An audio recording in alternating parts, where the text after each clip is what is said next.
Stillman and Company, 102.5, 106.3, The Game, streaming live on Twitter, Twitch, YouTube, and Facebook Live. We are live from the Busy Bee Plumbing, Heating, and Air Conditioning Game Nashville studios. We are, of course, presented by the Southern Bank of Tennessee, as we always are here on the program. David Reed is the chairman of the board, and he is with us today. Hello, David Reed.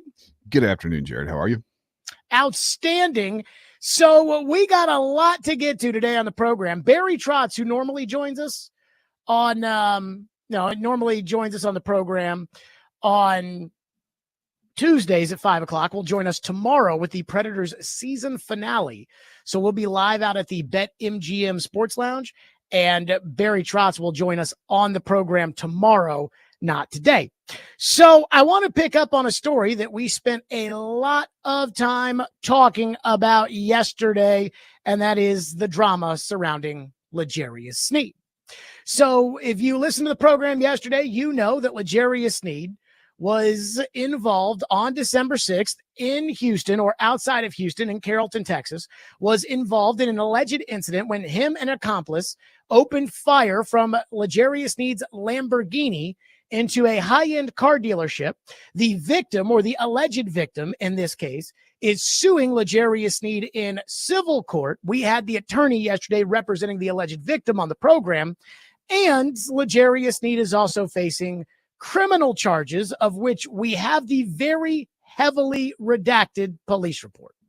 So, quite to say, there's a lot going on as far as L'Jarius Sneed is concerned with the Titans.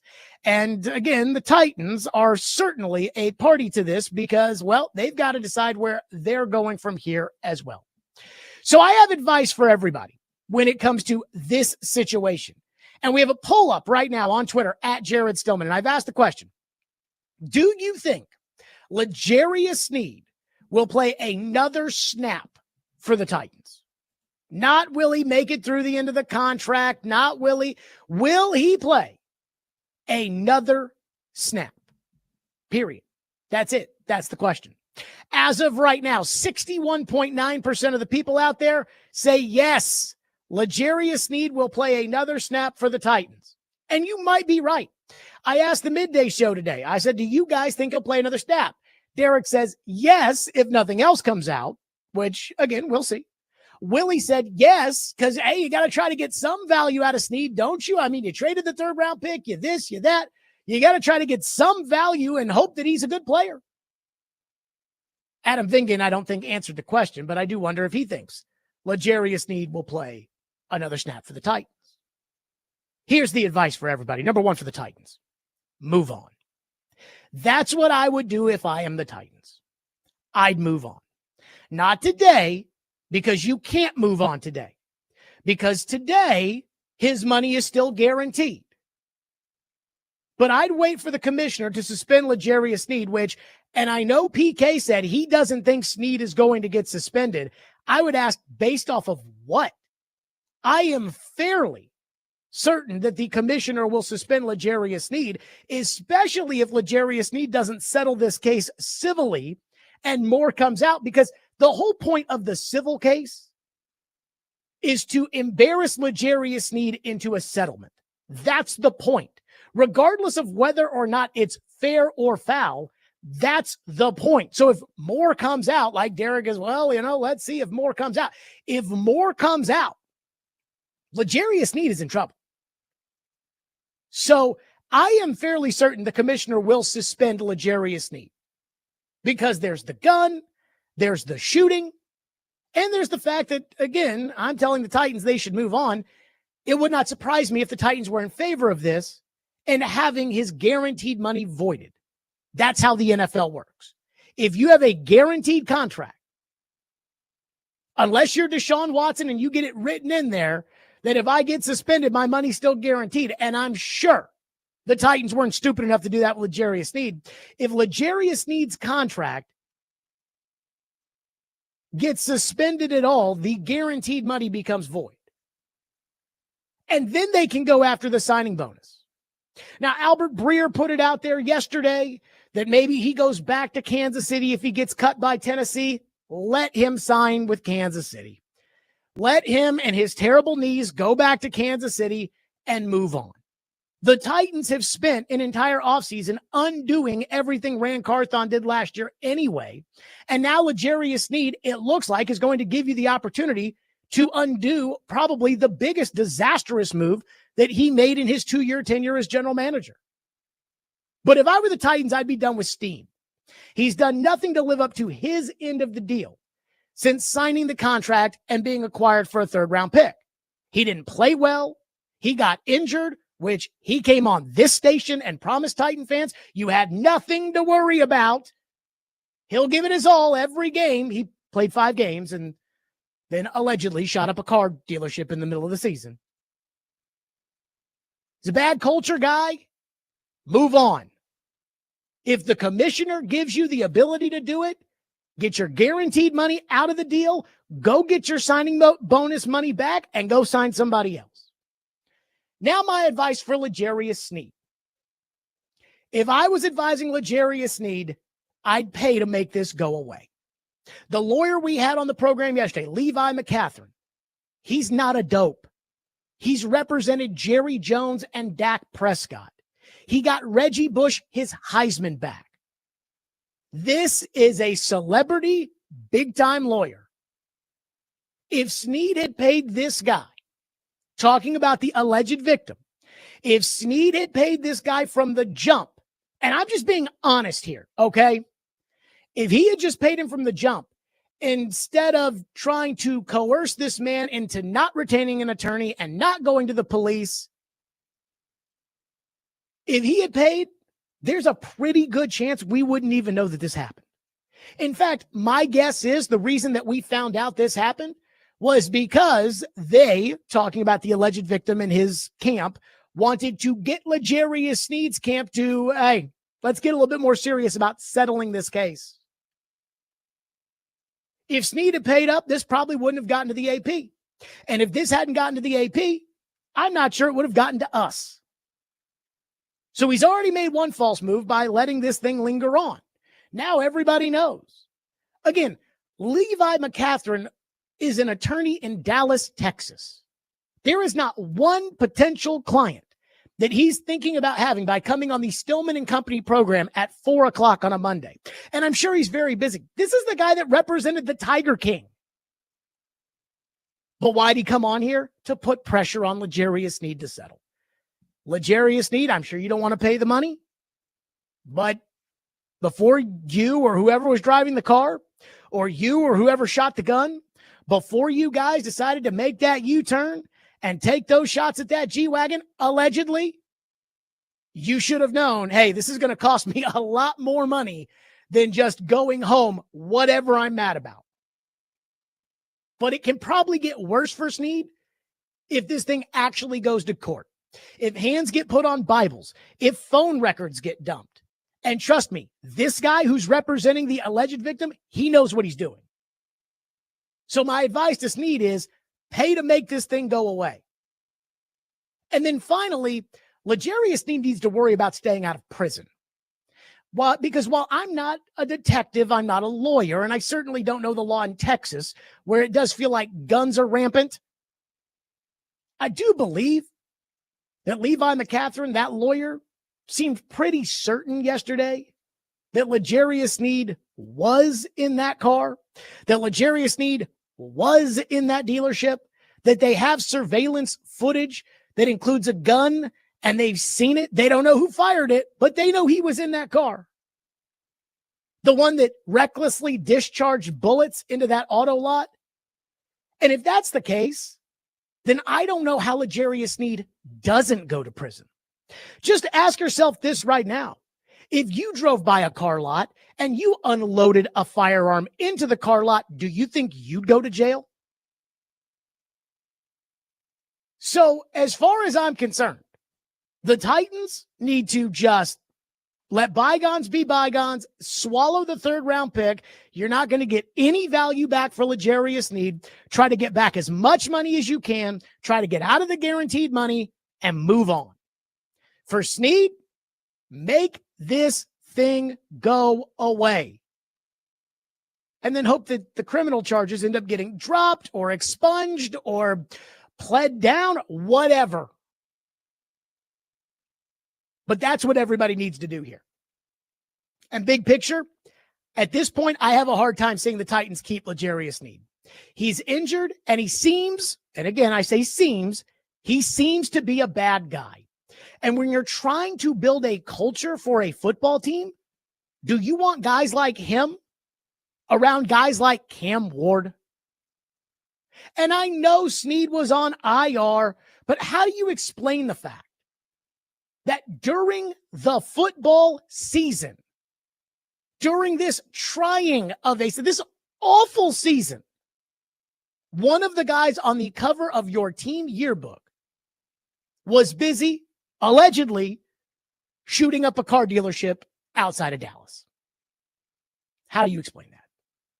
So that's the advice.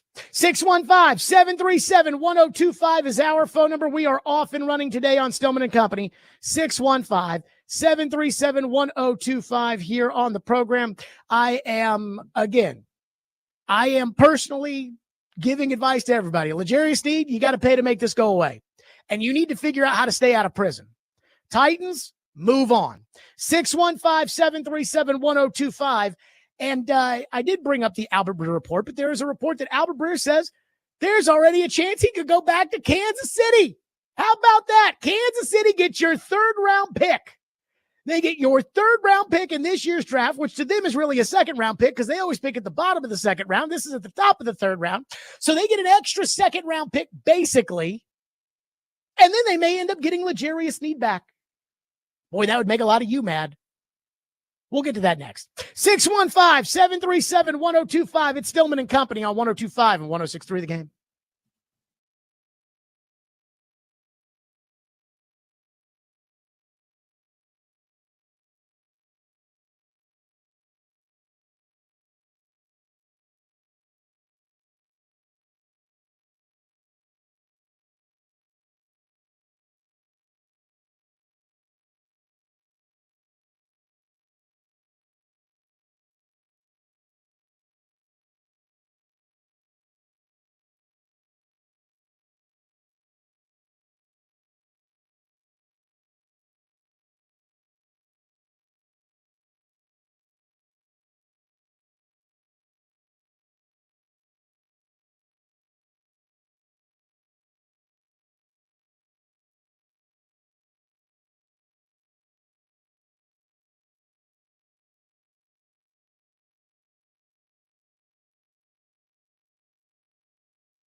Okay, so you brought up proof and about knowing that it was for sure L'Jarius Sneed in that car. Is this dealer security cam footage? What footage do you have that proves to you that it was L'Jarius in the car with somebody that you think you have the name of, but you're labeling as a John Doe for right now? Well, I definitely have the name because it's on the Carrollton Police Department report, which I'm happy to send you after this interview. I have a hard time even saying the guy's name. It's like Tikanze Warmick Williams in L'Jarius. Yes, it is the security footage from the dealership that has the entire incident on video. There you go. I mean, that was Levi McCatherine, the attorney that is representing the alleged victim in the L'Jarius Sneed alleged shooting. And he's like, yeah, we have the video. And if L'Jarius Sneed, this doesn't sound like there's any sort of gray area here. No, that couldn't have been L'Jarius Sneed. No, it sounds like that was L'Jarius Sneed. So let's operate under the premise that is a fact, that was L'Jarius Sneed, who is in that car. We don't know if he was shooting or not, but he was in that car at that car dealership. That was his car. Again, I highly doubt that Tikanze, no disrespect to him, but I highly doubt that he has a Lamborghini Euros, just like I don't have a Lamborghini Euros, but I would not doubt that Sneed, after he signed that big contract, has a Lamborghini. So it sounds like it was Sneed's car, which is not hard to figure out. And then they have the surveillance camera footage that shows that it was Sneed, at least as one of the two people inside the car. That's bad. So Albert Breer wrote yesterday at Sports Illustrated that he could see the Chiefs getting L'Jarius Sneed back if the Titans were to release him. Saying, Mike Borgonzi was actually a part of the contingency in Kansas City that moved on from Sneed. They were concerned about the knee. So apparently even the team that had Sneed was concerned about the knee, except for the Titans. The Titans said, oh, no, it'll be fine. But maybe Kansas City would be a landing spot if the Titans decide to cut bait on L'Jarius Sneed. And I can just see it now. You people being furious about the idea that Kansas City could pull off this unbelievable deal. Ship out their top corner because he's got a bad knee, take advantage of a bad general manager, get a good draft pick in return, then get him back because he allegedly shot up a car dealership. Oh, great.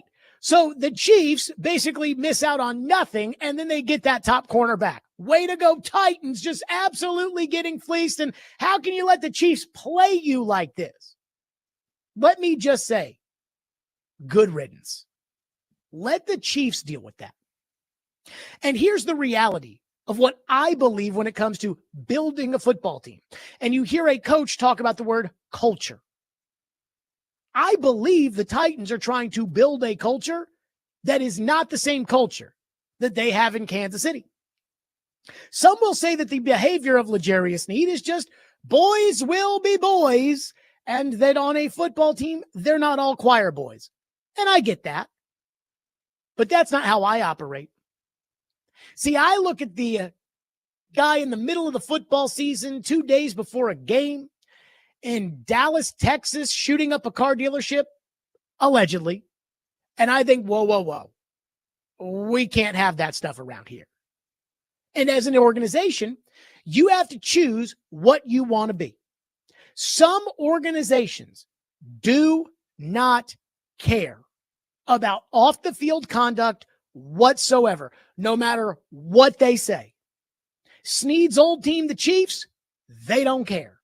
Tyreek Hill, Frank Clark, Rashee Rice, Kareem Hunt, Xavier Worthy, they don't care. Jerry Jones and the Cowboys, they don't care. The Bengals, the Raiders, the Browns, they don't care. I care. I'm not, again, saying that you can't have a DUI and be on the Titans. I'm not saying that. What I am saying is, if I'm going to build my team, guys that play 5 games with bad knees and go up and allegedly shoot up car dealerships, there's no spot for that person on this team. And I think it's fair to say The Titans right now, without Ryan Tannehill, without Kevin Byard, without Derrick Henry, they have a culture problem. A team with no leaders that's going to bring in a rookie quarterback. L'Jarius Sneed has to go. And this is the type of behavior that I believe cannot be tolerated unless you want a team of malcontents. Again, Kansas City doesn't care. Cleveland doesn't care. I care. The way I believe you build a football team is by having culture guys that love playing football, that stay out of trouble. Not Antonio Brown, not Deshaun Watson, not Ray Lewis. And again, allegedly, not L'Jarius Sneed. I could see Kansas City. Kansas City's like, we don't care, because they don't care. They don't care what you did. They don't care. Again, this is a team that celebrates Tyreek Hill. This is a team that brought back Kareem Hunt. They don't care. I care. I don't want Kareem Hunt on my football team. In fact, I don't want Tyreek Hill on my football team, especially when I don't have Derrick Henry, Ryan Tannehill, or Kevin Byard on it anymore. You have impressionable, you're going to bring in young players, impressionable young players. And it is without a doubt just the way of life in the NFL. These guys look to the guys that make the most money for guidance and leadership. They are impressionable. Remember Taylor Lewan when he first showed up with the Titans. You don't want a guy like that looking up to L'Jarius Sneed. So I believe, again, the way I would build a football team, the culture I believe in, I would not have L'Jarius Sneed on this team. I would not, and I would be moving on. And I would wait. Again, this is what I think is going to happen. He's going to be put on the commissioner's exempt list. So instead of us worrying about his knees during OTAs or training camp, he'll be on the commissioner's exempt list. He won't be able to participate. He won't count against the roster. He'll just be gone. That's what the commissioner's exempt list is. Then the commissioner, I bet, will have a ruling before the start of the season as to a 1-game suspension, 2-game suspension. I highly doubt it would be anything more than a 1-game suspension. But if the commissioner suspends him, which I think is likely, then the Titans should release him and move on. 615-737-1025 is our phone number. We will get to your phones on this at 615-737-1025. A lot of people do want to weigh in. And coming up next, there's one thing when it comes to this L'Jarius Sneed drama that even if you're the most ardent boohoo Titan fan, and I have heard from some of you today, like the guys that are like, oh, no, Jared, I heard it was his assistant, not even him. Well, I mean, I talked to the guy that made us all aware of it, and Sneed was definitely a part of it, but believe whatever you want. But there's one thing that I don't think I can get out of my head that I would love for somebody to give me a legitimate explanation on. We'll get to that next. Stillman and Company, 615-737-1025. Which is our phone number. Again, that's 615-737-1025. This week's Nashville's best deal is Chiba Hut Toasted Subs. Get half off a $50 gift card now at theGameNational.com/deals and celebrate 420 the Chiba way on Donaldson Pike.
Levi McCatherine is with us. Is there any motive here about, like, did your client have prior business with L'Jarius Sneed? Does your client know L'Jarius Sneed? Do you know if L'Jarius Sneed knows your client? I mean, if, just from what I read in the AP report, it sounded pretty random, but is there some info that connects, a motive as to why this would have happened? Done a great deal of research into that. And right now, all I can come up with is it's a case of mistaken identity is my guess.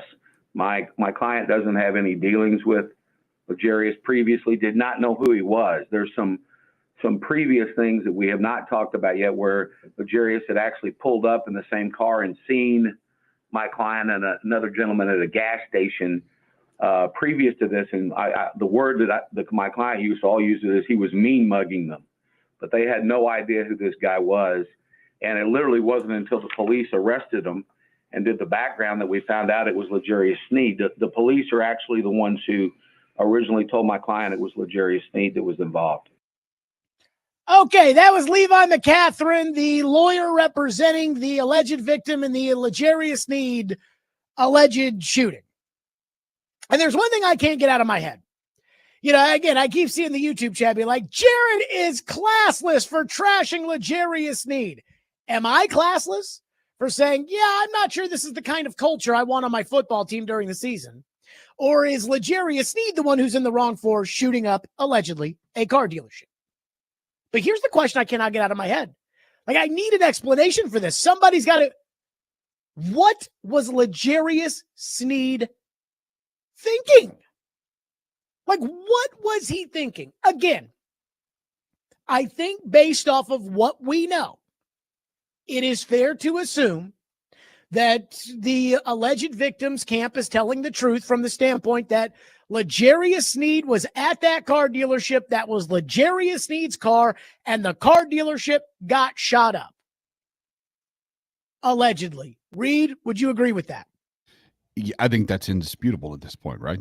Based on the evidence they believe they have. Indisputable video evidence, if you're familiar with that term. So, again, what was he thinking? Like, he wasn't in the car dealership. So it's not like there's some sort of self-defense here of, they shot at him first. According to the attorney, they did a U-turn and pulled in front of the dealership. So again, I ask, what was he possibly thinking? And I do feel like it's fair to ask that. Like, it's fair to say, okay, explain something to me. What were you thinking when that happened? I always call that the kind of the Dr. Phil moment. Usually I reference that with an interception where a quarterback throws it into triple coverage and it just hits a guy right in the hands. And I'm like, what were you thinking? But in this case, what were you thinking? If you were uncomfortable, if you were not happy, if you were angry, if you were whatever emotion leads you to want to do that, go home. What did he and his alleged accomplice think was going to happen when they allegedly opened fire on a car dealership? Did they think, we're going to get the key to the city?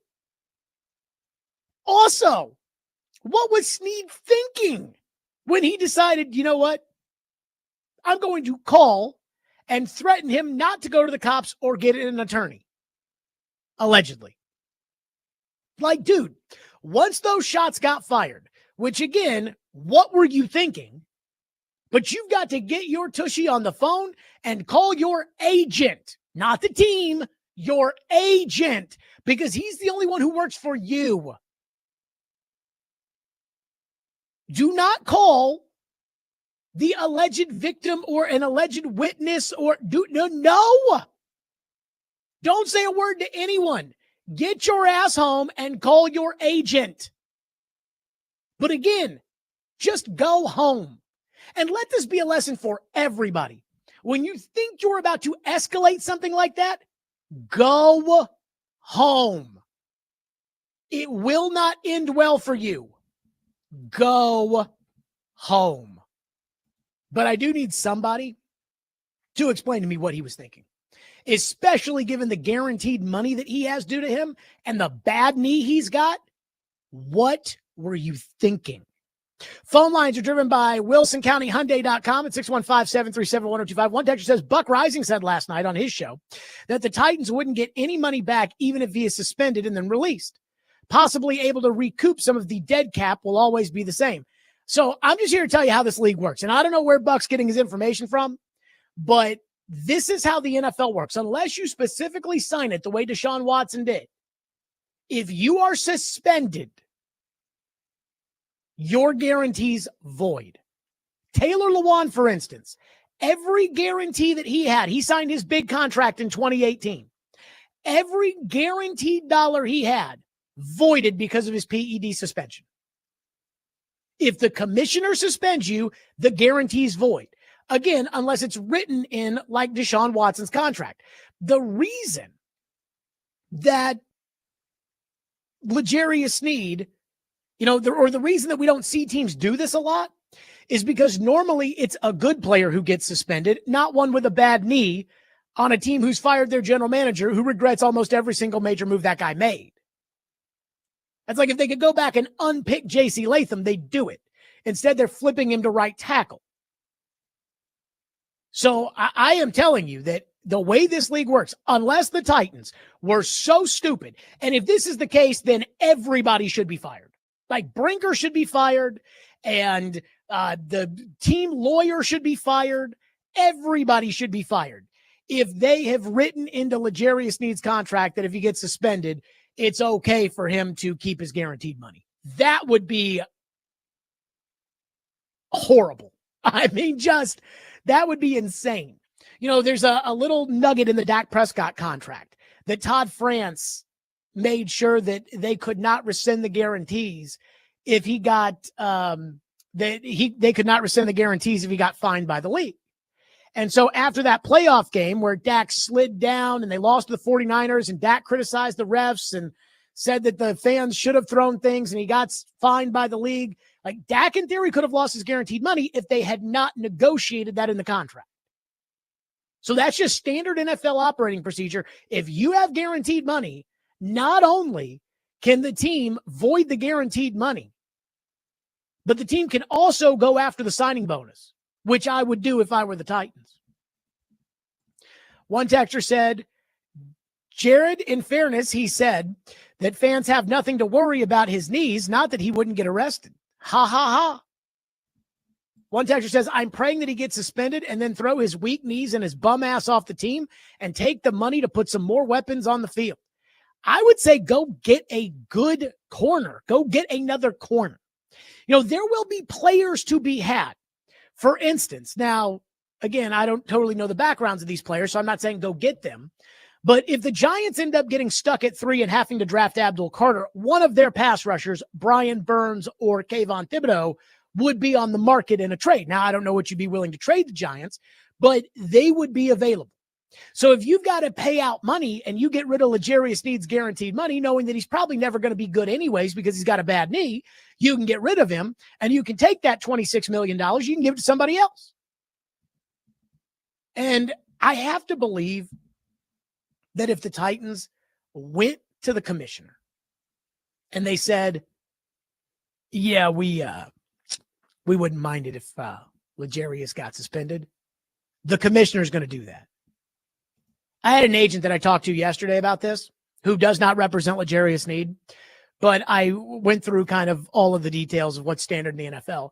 And the agent told me, he goes, it's really hard. If the team is not willing to go to bat for you, it is really hard to not get the commissioner to suspend you. Cole says this situation seems just like Pac-Man Jones with the Titans all over again. I think the league has immensely changed since then, but Sneed can play again if he wants to, but he needs to pay to make this go away. Then the Titans need to make the situation go away. I don't think the Titans want this situation to go away. I'm going to tell you right now, a lot of people, we had a caller yesterday that was so angry that called in and said, I mean, can you believe the Titans haven't said anything? How crazy are they? How stupid are they? This is such a bad look. Look at their PR. How bad this is. The Titans did not shoot up, allegedly, the car dealership. And again, I'm not convinced that the Titans want to keep L'Jarius Sneed. I wouldn't want to keep L'Jarius Sneed if I were the Titans. So I have a hard time believing that the Titans would want to keep L'Jarius Sneed. So this becoming public and this getting out there and this becoming a bigger story or more coming out in all of this would be a good thing if you want him suspended. And I think they do want him suspended. Kaharski wrote a story yesterday after all this came out in which he said that he hears the Titans have been very upset behind the scenes with L'Jarius Sneed. I mean, again, to me, that is a sign that, like, hey, if we can get out of having to owe this guy all this money, let's take it. So I actually think that this is what the Titans would want, even though it is a bad PR look. It's not, nobody's going to not buy a ticket because L'Jarius Sneed allegedly shot up a car dealership. But you might be able to put a better team on the field if you can get out of the guaranteed money. 615-737-1025 is our phone number, 615-737-1025. And I did a Google search on this yesterday, and I died with what I saw come up. Oh, we got to get to that. I laughed so hard. 615-737-1025, which is our phone number if you want to weigh in. That is 615-737-1025. It's time for the 4th annual 615 Open Charity Golf Tournament. Cromwell Media, along with partners Fox 17, Outfront Media, and Social Indoor, are proud to announce that we'll be back at the Hermitage Golf Course on Thursday, May 29th. To make a difference while having a great time. You can join us and a few guest media members, athletes, and musicians as we raise money for Folds of Honor. Donations will go to provide life-changing scholarships to families of America's fallen or disabled military and first responders. Sign up to play or sponsor at 615open.com.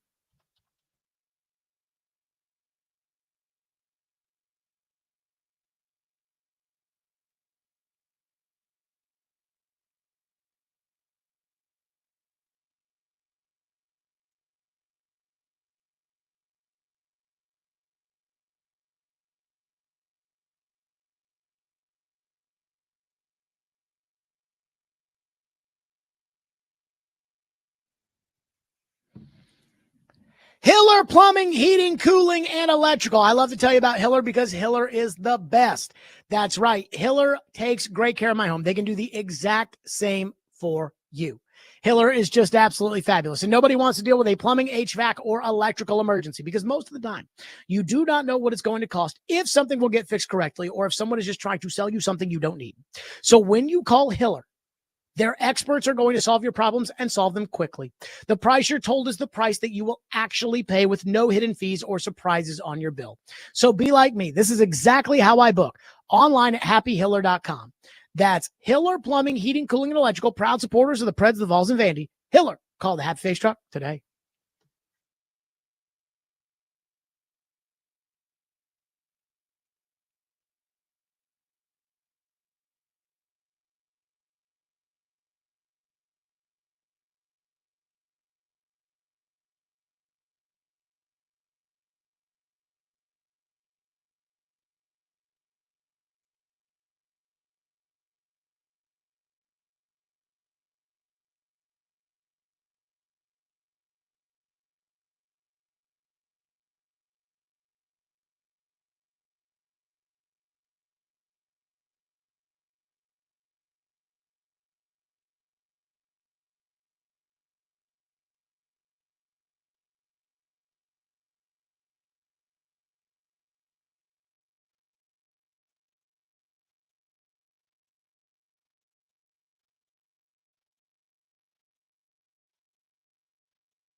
What are you hearing from the Titan side?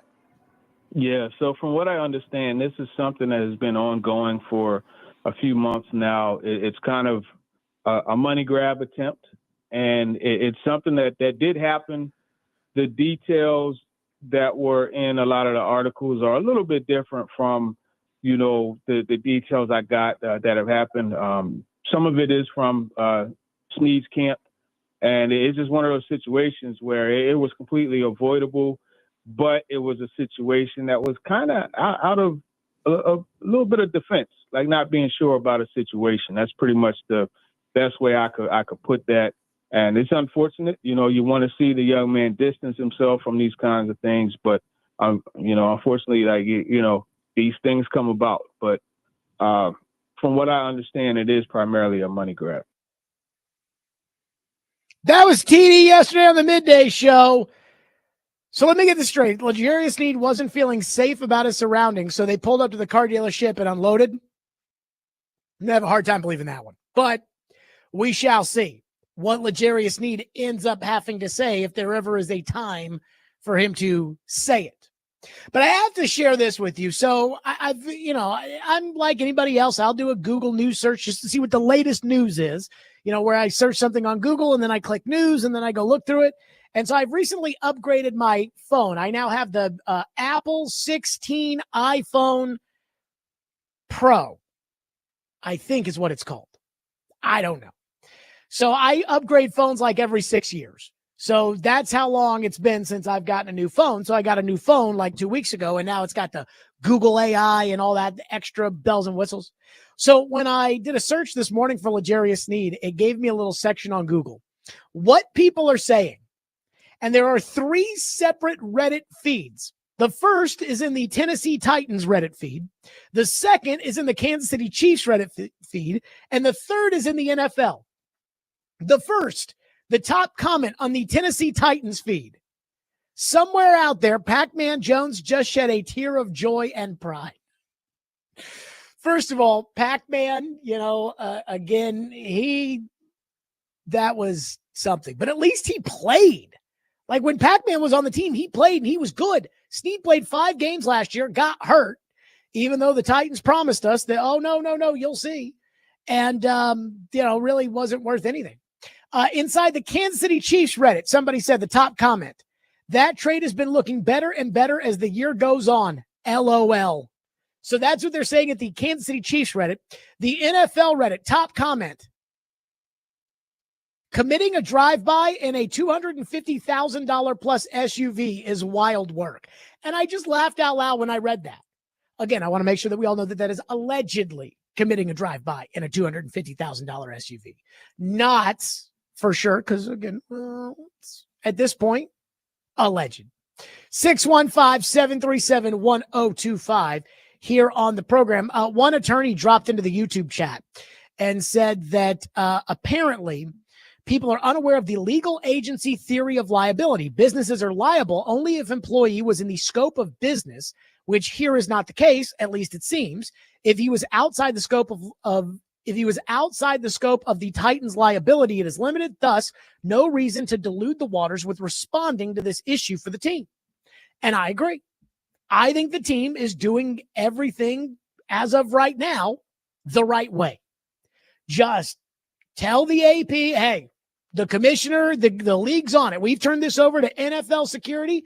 They're on it. This has nothing to do with us. So they're on it. And then let the legal proceedings play out. Let the league suspend or not suspend him, and then go from there. That's what the team should do. And as of right now, that's what the team is doing. One texter, George in Murfreesboro, says, has a team ever hoped one of their own players would be suspended? Also, if the Titans are disappointed in someone, it should be themselves for signing and trading for this bum. So I've thought a lot about this today. The Tennessee Titans are treating the reality, and I have no idea if this is actually reality or not, but the Titans are treating everything that has happened in the past that is bad as if it was Ran Carthon's fault and is solely Ran Carthon's fault.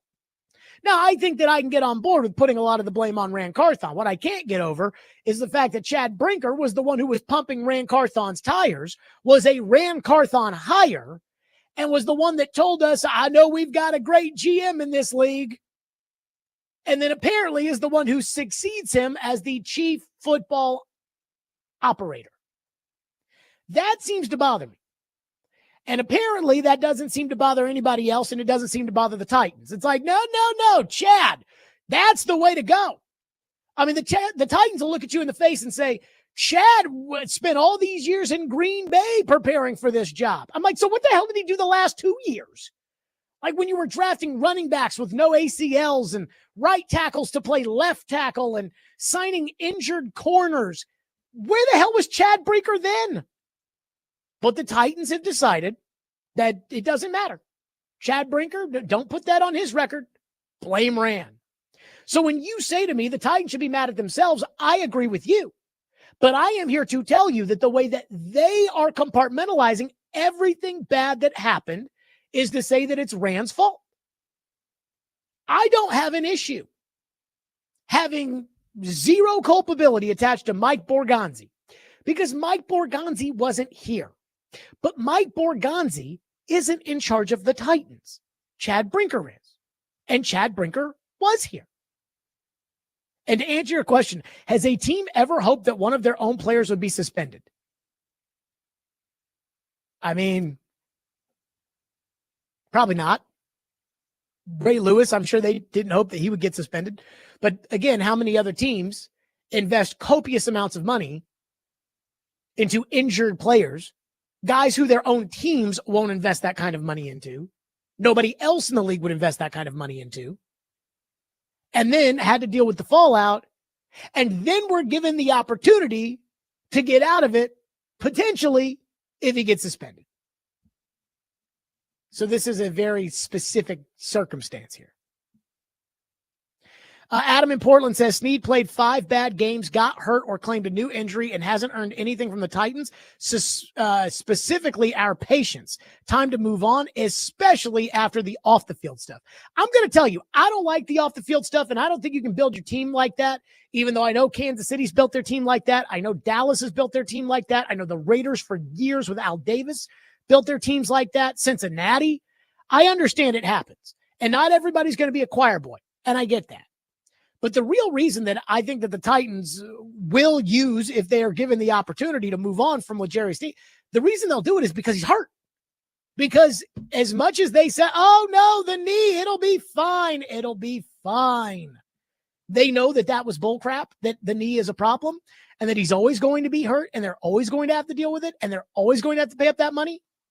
So the real reason is not the off-the-field stuff to get rid of him. The real reason is because it's a lemon. It's a bad purchase. And they might have the opportunity to get out of it. 615-737-1025, which is our phone number, 615-737-1025. I am insanely depressed as a Titan fan. And the Sneed stuff doesn't really make me depressed, but it does kind of highlight the reason why I'm so depressed. And I want to get to that next. I'm telling you, it'll be a very uplifting segment. 615-737-1025 here on the Stillman and Company program. That's 615-737-1025. And let me tell all the fine folks, tune in to Vandy Baseball on 94.9 The Fan today as the Commodores take on Lipscomb at Hawkins Field. Pregame at 5:45. First pitch is at 6. Coverage also available on the Game Nashville app and at theGameNashville.com. And the Sounds will be on Sports Talk 8:30 tonight as they take on Charlotte. Pregame at 5:20, first pitch at 5:35. Coverage also available on the Game Nashville app and at theGameNashville.com. Sounds baseball on Sports Talk 8:30, presented by Twin Peaks and by Family Leisure.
Stillman and Company, 1025, 1063, the game streaming live on Twitter, Twitch, YouTube, and Facebook Live. We are live from the Busy Bee Plumbing, Heating, and Air Conditioning Game National Studios, and we are presented by the Southern Bank of Tennessee.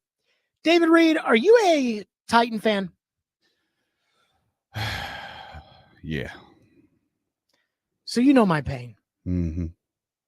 I am a depressed Titan fan, and it hit me today as I was putting this show together. And again, the big story in Titan land right now, they're going to draft Cam Ward, and we can hope Cam Ward becomes a franchise elite quarterback because, again, hey, you know, they were wrong about Mahomes. Maybe they'll be wrong about Cam Ward. But I am depressed as a Titan fan, and I'm going to tell you why. Because over the last couple of years, really since Amy kind of asserted her power and got rid of John Robinson and hired her general manager, Rand Carthon, the Titans have tried to, and I think successfully, have sold you all and me as a Titan fan all of these plans. Now, the difference between me and you is I don't buy them. You people do every time. And these cockamamie, out-of-the-box, you'll see ideas almost never, ever work. But that doesn't stop the Titans from coming up with another one and then unleashing it on the people. The latest is this new front office structure with Brinker and Borgonzi, and you'll see how it works. And teams are going to start doing this because the general manager job is too big for one guy. It's not too big for Brent Veach in Kansas City, and it's not too big for Howie Roseman in Philadelphia, but it's too big for one guy. In fact, this was Brian Callahan at the owners' meetings when asked about Brinker and everything else. And this is the current party line that the Titans have figured out some crazy process with a GM and a president that's smarter and better and more efficient than everybody else. Here's what Callahan said. I don't know Chad Brinker that well. And just how you mentioned the relationship, all three of you working together, and just how, you know, him being added to the front office, and how the vision of Tennessee can all be symbiotic of what you see it the same way. You know, I think it's really an interesting setup. I think what you're seeing is more, you're going to see more of that setup, I think, around the league as people, because the organizations have gotten so big. The responsibilities of the GM are spread so thin that having someone like Chad to run the football operations, and he talks regularly with Amy, just like I do, but he talks the business side, and he talks ops, and he talks all the operational stuff that goes on. He handles a lot of that. And I didn't see it as clear until they're in the middle of their draft meetings, where they're in there for 15 hours a day all through February leading up to the combine. And Chad gets pulled out an hour here, an hour there. And he's kind of in and out of those meetings where that used to be the GM. And the GM's getting pulled out. And now the GM, Mike, can sit in there and he can worry about the players in the roster. And Chad can handle all the periphery stuff. And then when we all need to get together, we get together. But I see a ton of value in it. And it's actually, I think it's really good for us. So everyone's got their roles and we all do them. And then we convene when we need to convene. And we have a really good relationship. So I think you see Jacksonville's got a similar setup, you know, with the Bears do too. I think there's just so much that you have to handle nowadays that having a little more defined roles on who handles what, I think, is helpful. Oh, okay. So we want to be like Jacksonville and the Bears. Those are the just proud organizations. Again, this idea, Callahan sitting there saying, you know, and they can be in the draft meetings, and it used to be the general manager get pulled out. Now Chad gets pulled out. Question, who's making the final call? Oh, it's Chad. So Chad's basically the general manager. Now, I remember laughing when this all went down. Again, the Titans were trying to sell people. This is the new wave, the general manager job. It's too much for one guy. Except for the good teams that have one general manager and he does his job. Like Eric DaCosta or Brandon Beane, but not here. And it just takes me back to all of these things the Titans have sold everybody on. Again, I always joke and I do the, you'll see, Jared, you'll see. I had somebody from the Titans call me a year ago after Mike Vrabel got fired that basically told me, you'll see on Rand Carthon. And a year later, we saw. And just think about all the things that the Titans have tried to push down our throats, and they've told us, you will see. The shotgun marriage between Mike Vrabel and Rand Carthon. I remember I kept saying, this isn't going to work. This idea that nobody's in charge, that they're just going to work together because the owner says, hey, you two play nice in the sandbox. That's not how the NFL works. That's not going to work unless they win right away.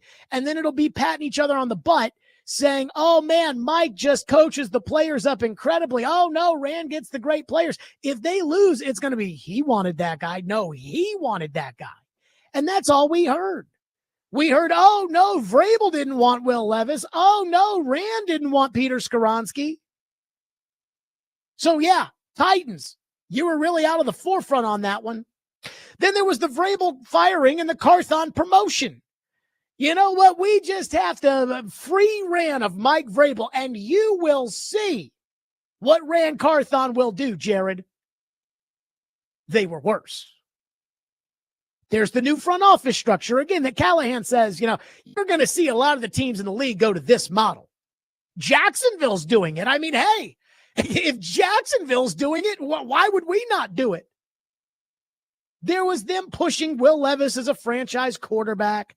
There was them pushing Jeffrey Simmons as a leader at a point in time where Jeffrey Simmons is running out of the locker room to go yell at Buck Rising hosting a radio show for talking too much on social media. There was J.C. Latham as a left tackle. Bill Callahan will fix it. I trust Bill Callahan more than I trust you, Jared. Okay, well, I trust Nick Saban, who says he's a right tackle. L'Jarius Sneed's availability. L'Jarius Sneed's knees will be fine. They didn't even get a waiver on those knees. Now, we don't even know if L'Jarius Sneed is going to be active for game days this fall or if he's going to be in jail. Remember the great culture we were told about under Brian Callahan? Hey, guys, they can do their own thing. They can be their own guys now. Vrabel, he sucked. Callahan, you'll see. Yeah, great culture. Again, how many times have the Titans done something over the last 3 years that we've looked back on and they've tried to sell it, whether it was firing John Robinson in the middle of the season when they were in first place, and they try to sell it. And every time you look back on it and think, man, that was stupid, which is what makes it so difficult for me as a fan. This is what depresses me as a Titan fan about the state of my franchise is the Titans are going to overdraft a quarterback with the number 1 overall pick with a president of football operations who is not qualified to be calling the shots. But again, they'll say it's going to work because that's what they do.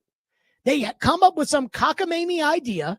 They convince themselves it's what they need, and then it never works. When all this started, I said they need to clean house. Vrabel and Rand Carthon. And everybody at the time said, it's not fair, Jared. You can't fire a general manager after 1 year. I'm like, yes, I can. Because what was sold to me was that Vrabel and Rand were going to see eye to eye and work together and build you this unbelievable football team, and they couldn't work together. And now everybody admits that.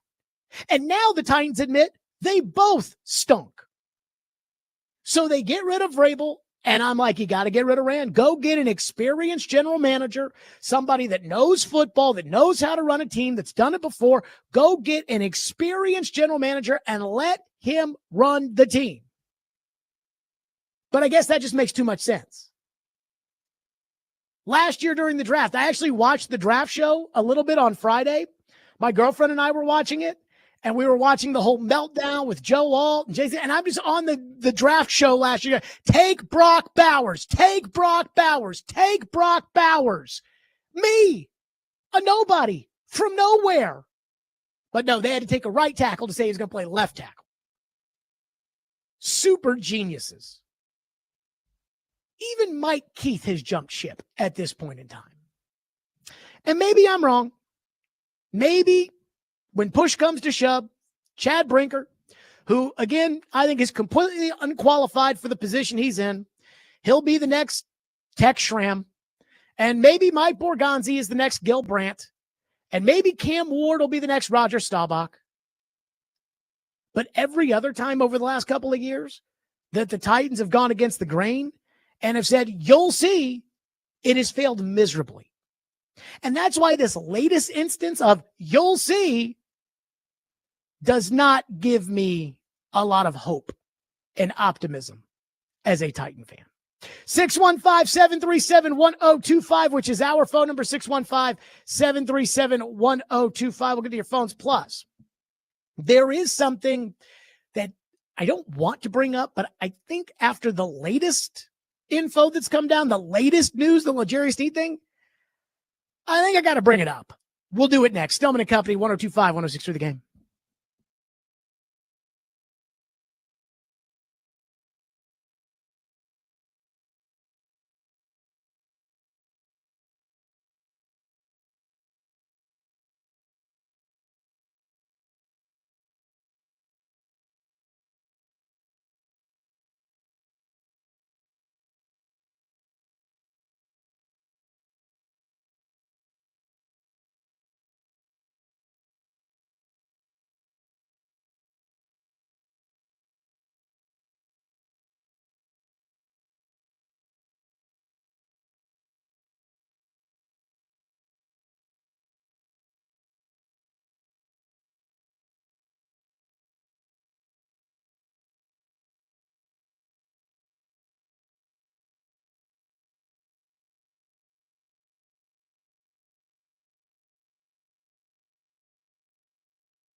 like I said, just that was my first time going through a coaching change in NFL. I've been through it in college. I think the biggest thing was, trying to figure out this new culture that we're trying to build. And, because everybody knew the Vrabel culture. You came in, everybody knew, like, everybody hearing how Vrabel coached, and, did you hear about our foundation and the culture that he established way before you got there. I heard about it.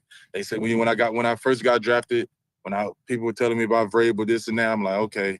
But when I got there, it made even more sense. And I was under there for 5 years. So I think that also was not even, I wouldn't say a shock. It was more like, now it's time to really adapt to this new culture, being there doing OTAs and figure out, how Cali want things. And, and I think even with me and Cali, we had a great conversation at the end of the season, just about how things could get better, as a team and as a head coach. And, he's one of them guys that want to be a great head coach in this league. And, I can see that happening. So, and one thing I always say, even throughout the season when things was getting tough, like, I told the media and I told you guys that I believed in what Cali preaching. I believe in Denard and everything they telling us that, we're going to get to that point eventually.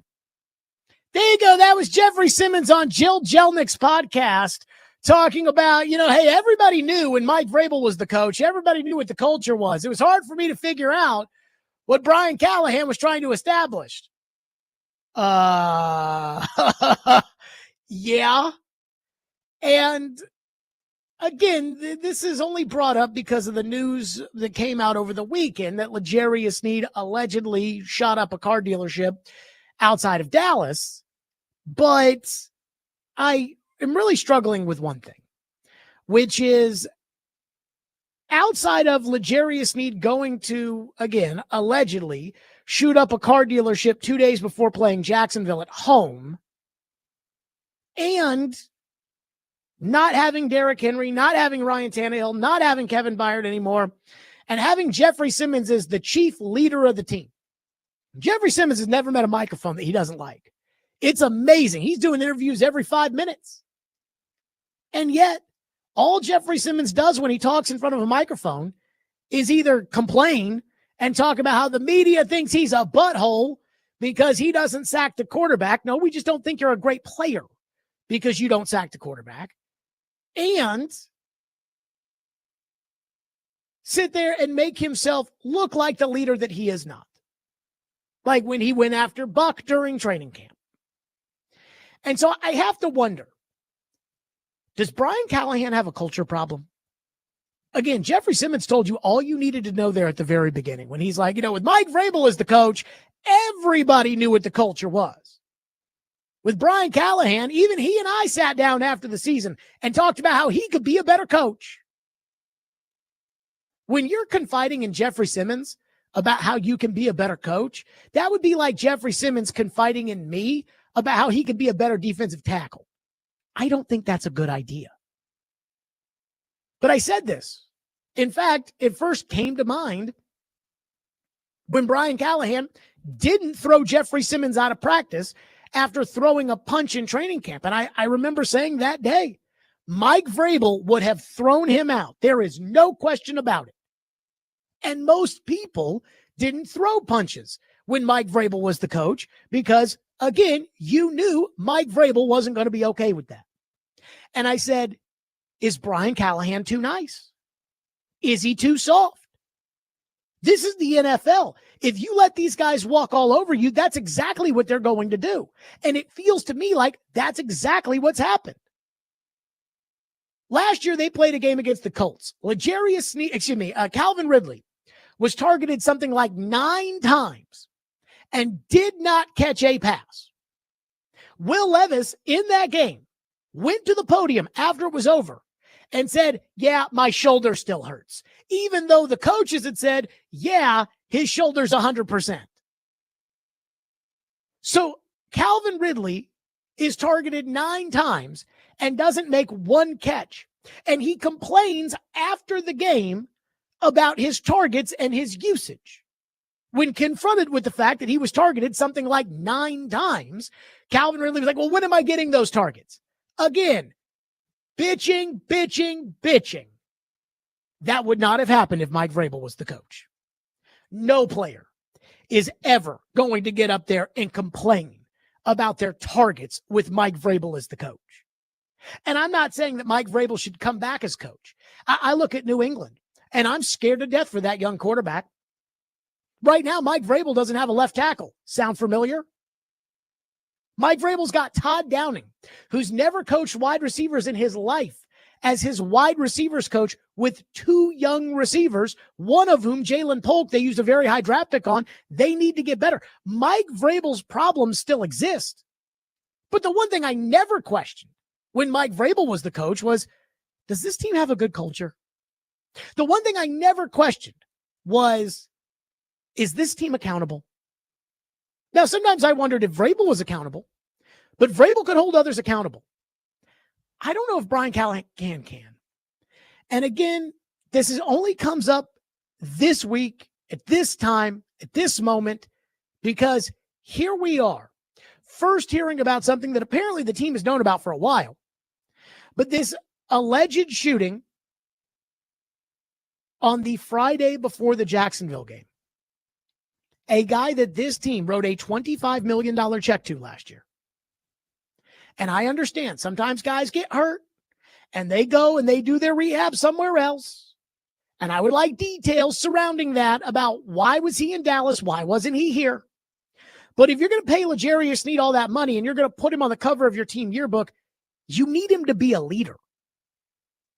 Instead, he was nowhere to be found during that terrible, trying season. Why? Because he's allegedly too busy shooting up the car dealership. Again, would that have happened if Mike Vrabel was the coach? In fact, the Titans, when it comes to leaders that do their job, that are accountable, that they cut Harold Landry. The one guy who seemed to always be accountable and always did his job. He wasn't the best, but you never heard Harold Landry go to the media to complain about, well, I'm getting double teamed too much. My targets aren't coming early enough in the game. My shoulder still hurts. Nope, didn't hear that from him. So I do wonder, when I hear Jeffrey Simmons say, yeah, I've never been through a coaching change with Vrabel. Everybody knew what the culture was with Callahan. He's asking me how he can be a better coach. That is concerning. And I am concerned about the culture of the team in the post Ryan Tannehill, Derrick Henry, and Kevin Byard era. Who's a leader on this team right now? Like right now, if the Titans had some sort of catastrophe, who would they send up there to the podium? I don't even know who at the Titans is qualified to make the decision who to send up to the podium. Because the guy that they had that did that for 28 years, they fired him. So I think there are some serious culture issues inside that organization right now. And I don't think it's fair to look at Cam Ward and say, all right, Cam, you're in charge of fixing this. When John Robinson got the job, he didn't look at Mariota and say, Marcus, you're in charge of fixing this. He went out and traded for DeMarco Murray. He went out and signed Logan Ryan. He relied on guys like Brian Arakpo and Delaney Walker. They didn't just grant leadership opportunities to people because they were high draft choices. In fact, that's what Mike Mularkey took away from Taylor Lewan. And you can say whatever you want about Mike Mularkey, but right now, Mike Mularkey is 1,000 times better than what you have at head coach. And I mean that with all due respect to Brian Callahan, but we never questioned the culture under Mike Mularkey. That team played hard, and they played hard for those old pops of coaches. But again, the Titans are the ones that always think outside the box. They're the ones that always have the answers. You'll see the rest of the league is going to be like them, according to them.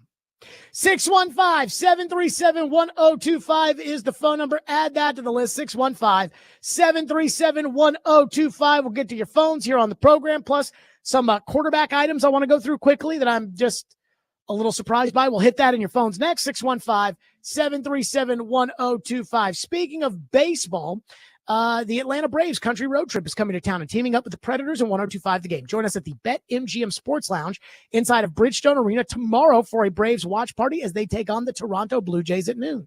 There'll be awesome giveaways like a chance to win Braves tickets to a game of your choice every 30 minutes, plus Braves hats, T-shirts, and autographed baseballs as well. The first 15 people in the door will win a pair of tickets to tomorrow night's Predators game. For more details, visit thegamenational.com/events.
Derek Carr, quarterback for the New Orleans Saints, is dealing with a shoulder injury that threatens his availability for this season, sources say. We'll be talking to Rappaport in about 10 minutes or so.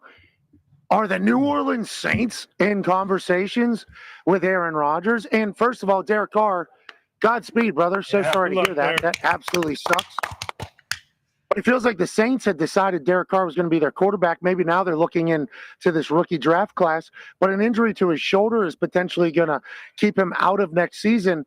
This is something like I arrived at training camp and I was called down to the training room. I got down there. Peyton Manning had a bunch of wires out of his neck. Okay, Peyton's neck has not been healed. He's going to need more surgery or more procedure, whatever the case is.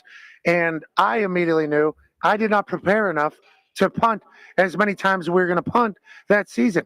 We would then almost go completely defeated, but nobody really knew how severe that injury was. Off-season injuries don't have to be reported.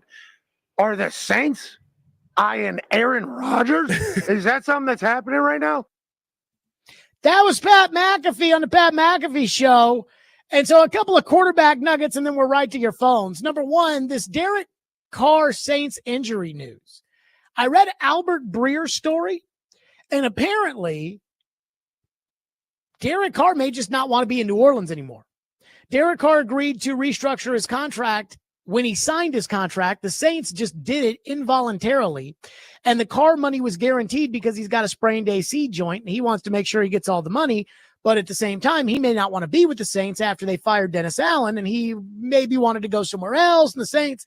And so this may be, oh, yeah, this is an injury he can play through. He'll be fine. Oh, no, I might have to get the surgery. I'm not sure I want to be here. So that is worth keeping an eye on. And again, let's not kid ourselves. It was not a secret that the Saints sent their entire contingency out to the Cam Ward Pro Day.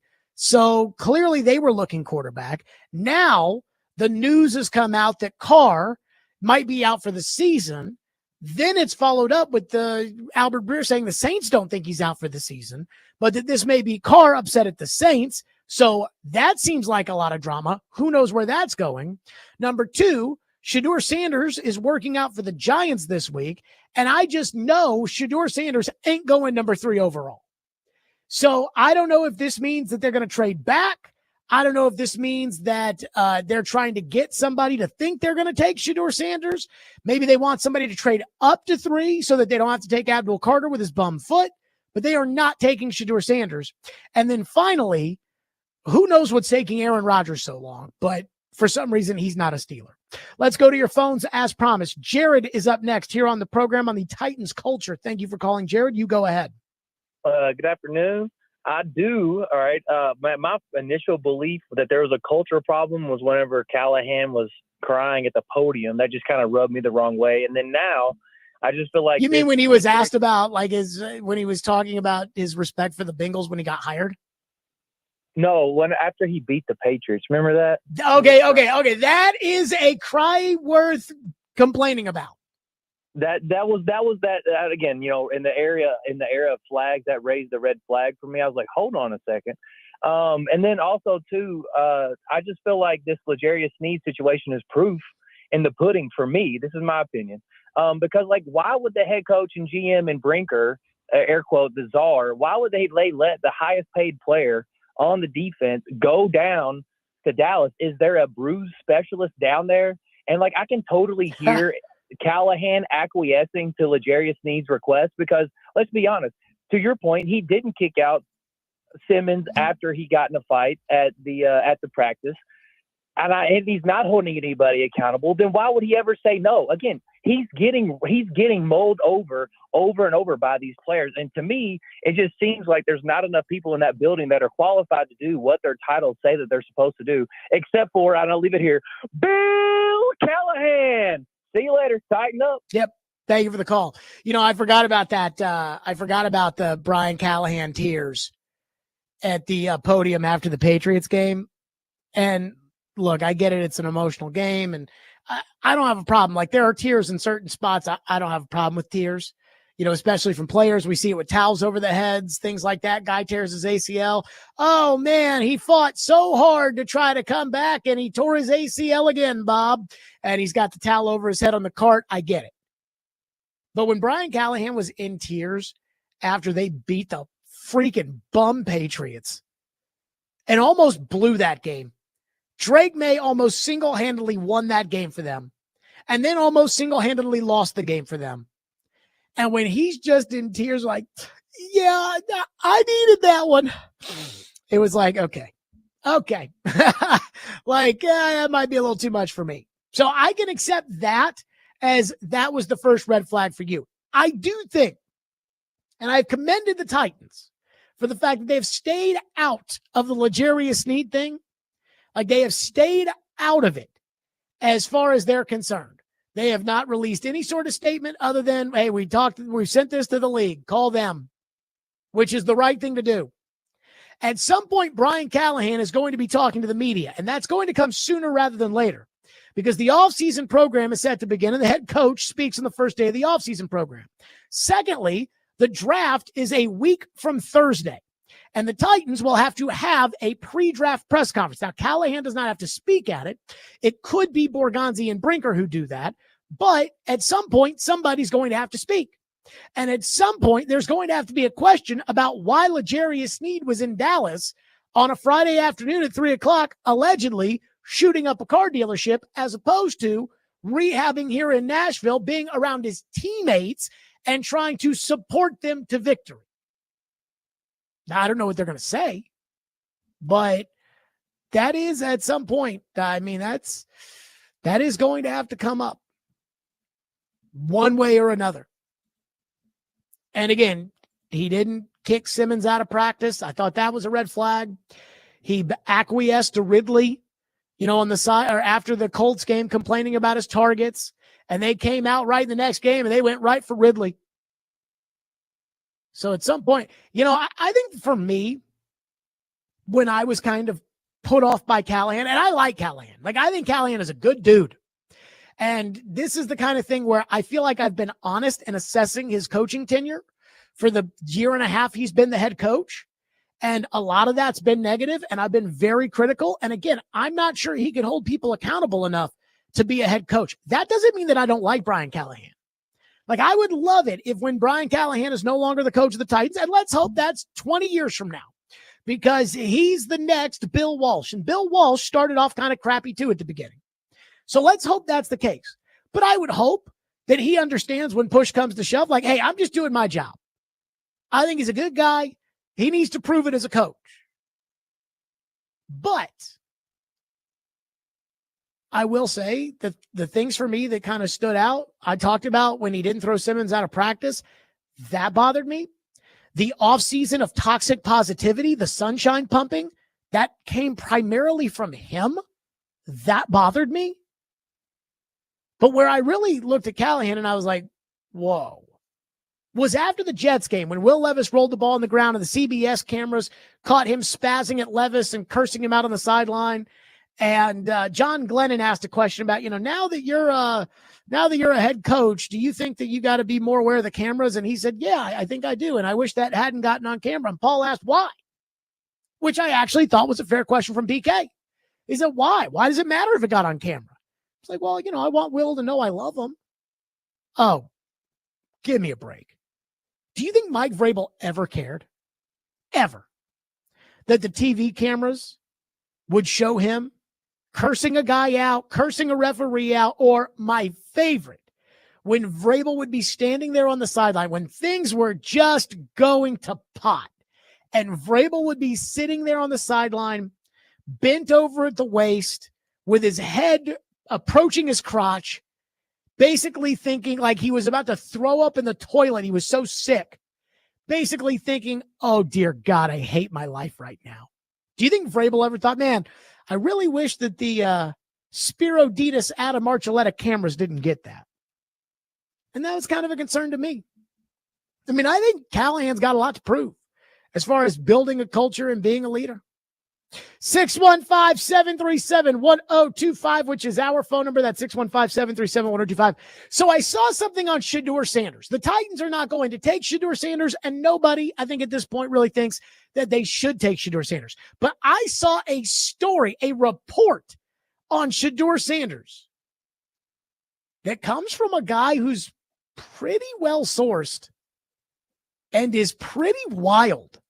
We'll get to that next. Stillman and Company, 102.5, 106.3 The Game.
Sneaky big news elsewhere in sports as we try and figure out which quarterback is going to be the second one selected in this year's draft. We know Cam Ward is going to go number 1, but I want you to look at what's going on right now at ESPN Bet.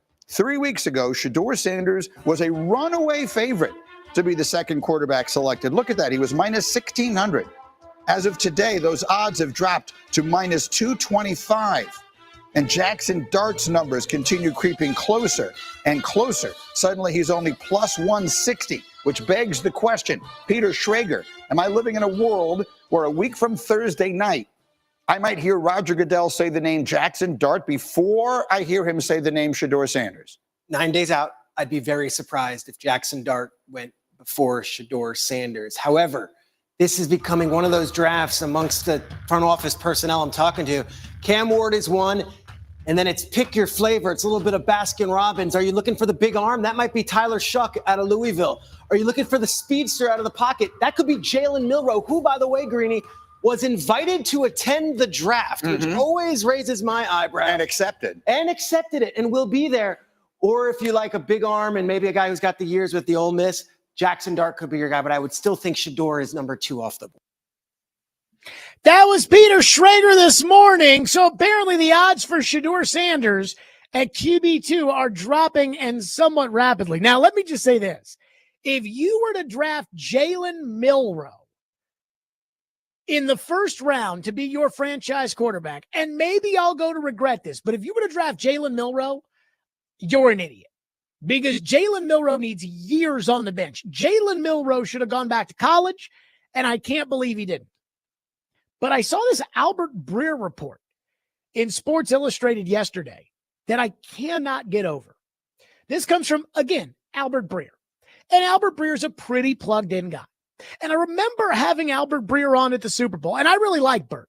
So I had Bert on at the Super Bowl, and I asked him about the quarterback class, and he said when he was at the Senior Bowl, the thing that he struggled with was he struggled with the fact that a lot of the guys he was talking to, a lot of the scouts and everything, that they were talking about this quarterback class like the Kenny Pickett, Malik Willis quarterback class, if you'll remember that.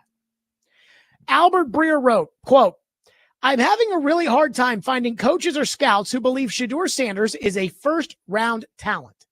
This, by the way, is separate from any issue that anyone has with his personality. Those questions exist, but lots of teams have made exceptions in that department in the past to take on guys with special talents. The problem, Breer writes, seems to be that too many folks don't think Sanders has those types of gifts. That's why the Titans probably went to the Sanders Pro Day and said, yeah, thanks, but no thanks. You're not talented enough for us to take number 1 overall. Which kind of goes back to what those anonymous AFC executives told Jeremy Fowler at ESPN a couple of weeks ago, which was, I don't have a problem with Shedeur Sanders and his personality. I have a problem with Shedeur Sanders and the fact that he might not be very good. And this is what I have been saying the entire time about Shedeur Sanders. He is a TV prospect. He is not an elite draft prospect. I think it's a lot closer between Shedeur Sanders and Jackson Dart than people want to believe. Because for months and months and months, we were told this was the Cam Ward Shedeur Sanders draft. And there was debate between Cam Ward and Shedeur Sanders. Well, you guys are smart enough to know how this works. If the second quarterback is anywhere within the vicinity of the first quarterback, he goes number 2. Last year, the first quarterback, Caleb Williams, went number 1, and the second quarterback, Jaden Daniels, went number 2. The year before that, the first quarterback, Bryce Young, went number 1. The second quarterback, C.J. Stroud, went number 2. Then we had the bad draft class. Then the year before that, Trevor Lawrence, Zach Wilson. The last time you had first-round quarterbacks that didn't go number 2 after number 1, it was Tua and Justin Herbert, who did not go at number 2. They went at number 5 and number 6. In 2019, bad quarterback draft class, Kyler at 1, all by himself. Daniel Jones was the second quarterback off the board at 6. 2018, the Giants stupidly took Saquon Barkley. Quarterbacks went 1-3. Shedeur is a TV prospect. And the reason that he's a TV prospect is because his games at Colorado were on TV. So everybody has an opinion. And his dad's Deion Sanders. So everybody has an opinion. And when everybody has an opinion, Deion is going to weigh in on those opinions. And that keeps the news cycle running. I mean, it's been obvious for over a month that the Titans are going to take Cam Ward. And I know what matters to you all. I know what topics are out there that you people do care about what happens to Shedeur Sanders. When I saw that the Giants are working out Shedeur Sanders, I see a lot of people say, oh my God, what does this mean? I think what it means is that the Giants don't want to take Abdul Carter at 3 because they already have Brian Burns and Kayvon Thibodeau. Abdul Carter is hurt. There are off-the-field questions surrounding Abdul Carter. They don't want to take him at 3. They want somebody to trade up like the Saints to go get Shedeur. But again, do the Saints have a first-round grade on Shedeur? Bert is saying he's having a hard time finding people that have a first-round grade on Shedeur Sanders. And here's what I've learned with the Kenny Pickett draft and what I learned with Will Levis, which is, yes, teams will overdraft quarterbacks if they believe in that quarterback.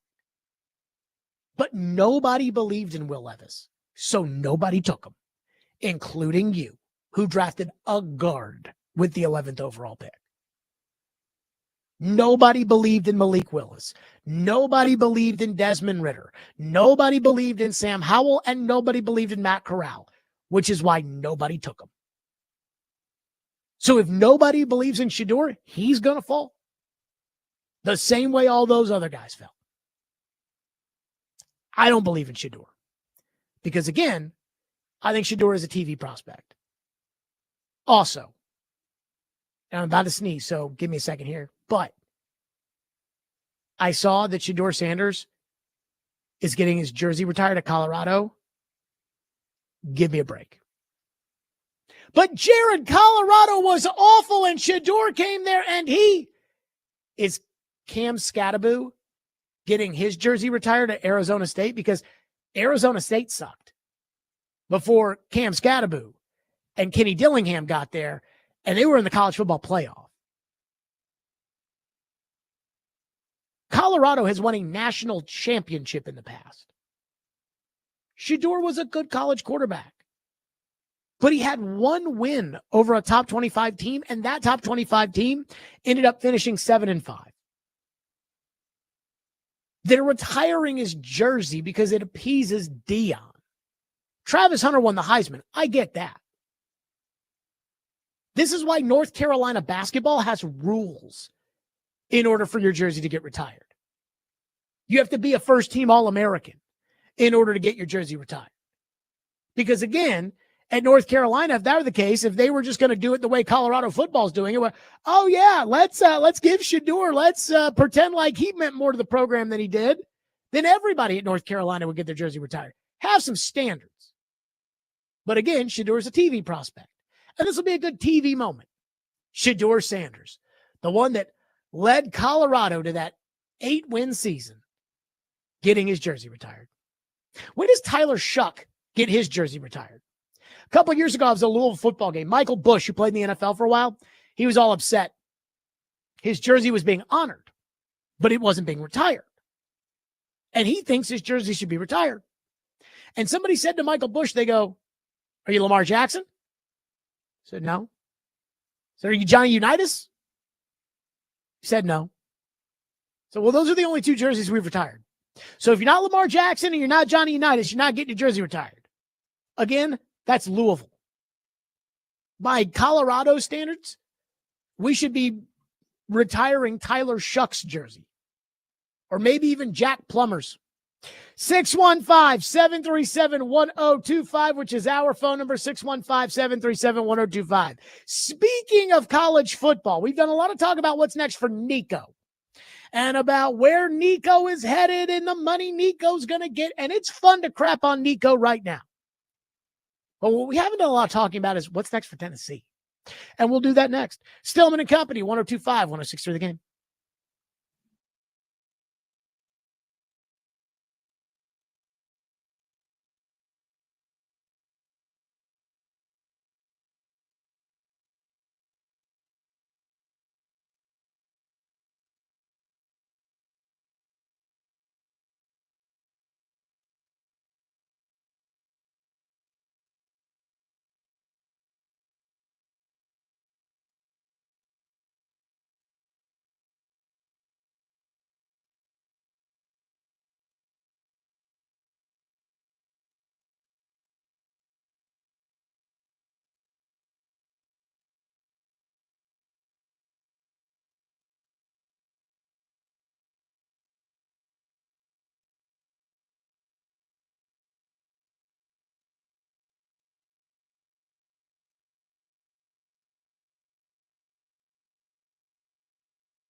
Stillman and Company, 1025, 1063, The Game, streaming live on Twitter, Twitch, YouTube, and Facebook Live. We are live from the Busy Bee Plumbing, Heating, and Air Conditioning Game Nashville studios. Trevor in less than 30 minutes. And while we are approaching the draft, I do feel like we've got to dive right in with Trevor on the Nico Iamaleava and Tennessee story, and not only where Nico goes from here, but where the Vols go from here. And right now, Tennessee fans, I think, are feeling pretty good about themselves and feeling pretty good about their program. And they should. They did the right thing. They didn't cave to Nico. They stopped dealing with the demands of his dad and his quasi-agent and finally said, good riddance to bad rubbish. And for the first time since I can remember recently, Tennessee has been getting a pat on the back. The UT football program has been getting a pat on the back by everybody around the country. And it must feel good for Vol Twitter, again, perpetually the victim, to finally have the people of the world like Pat Forty and Andy Staples and On3 and everybody to be saying good things about you. Normally, they say bad things. So that's a good step in the right direction. But it's easy to feel good about yourself during spring football practice. Again, you don't have an opponent this Saturday. Last Saturday, you played yourself. But we need to talk about Josh Heupel in Tennessee, because what's being made a big deal about right now is Nico. The fact that in The Athletic, there was a college coach that said, yeah, I think Nico's worth like $500,000, not $4 million. I saw a report today that said, hey, these college programs are waiting for Nico to drop the price to $1 million. And when Nico drops it to $1 million, they might pounce. They just don't want to pay $2 million because Nico's not that good. Bill Belichick is going in a different direction. He wants the South Alabama quarterback. He doesn't want Nico. And everybody's pointing and laughing at Nico, and Tennessee fans are enjoying themselves. And you know what? You're entitled. Enjoy it. Nico's trying to make you look bad. And now, right now, he looks like the fool. But that's not going to matter on September 13th when Tennessee plays Georgia. In fact, that's not going to matter how you feel about Nico one way or another when Tennessee plays Syracuse to open up the season. And before you tell me that Syracuse sucks, I will tell you that Syracuse beat Cam Ward last year, for whatever that is worth. Right now, I want to turn my attention to Heupel and Tennessee. Because, yes, the Nico thing didn't work out. Nico's a big boy who wears Sesame Street pajama pants and apparently can't make his own decisions. But that's over. It sounds good for Josh Heupel after spring practice is over and after this drama goes down to be saying nobody's bigger than the power T, and that includes me. And that is a line that Josh Heupel wanted you to hear because he said it before the orange and white game on the pregame show, and he said it in his press conference afterwards. That is a line that he has rehearsed. But while that line gets the masses excited in April, will that line be acceptable if you're 6-6 this fall? Let's just call it how it is right now. Tennessee doesn't have a quarterback. Jake Merklinger is not a starting SEC quarterback, and George McIntyre is a true freshman. And very rarely do true freshmen start in the Southeastern Conference and are ready to play. Bo Nix had a tough first couple of years at Auburn.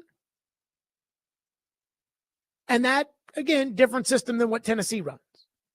So let's say Tennessee gets crushed this year by Georgia, which I don't think is out of the realm of possibility if you don't have a quarterback.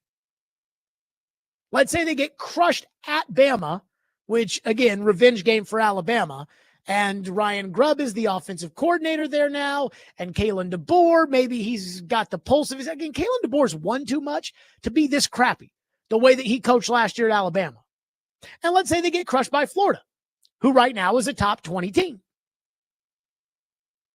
Arkansas beat them last year. Oklahoma, traditionally good team in and out. Again, they have a quarterback. You don't.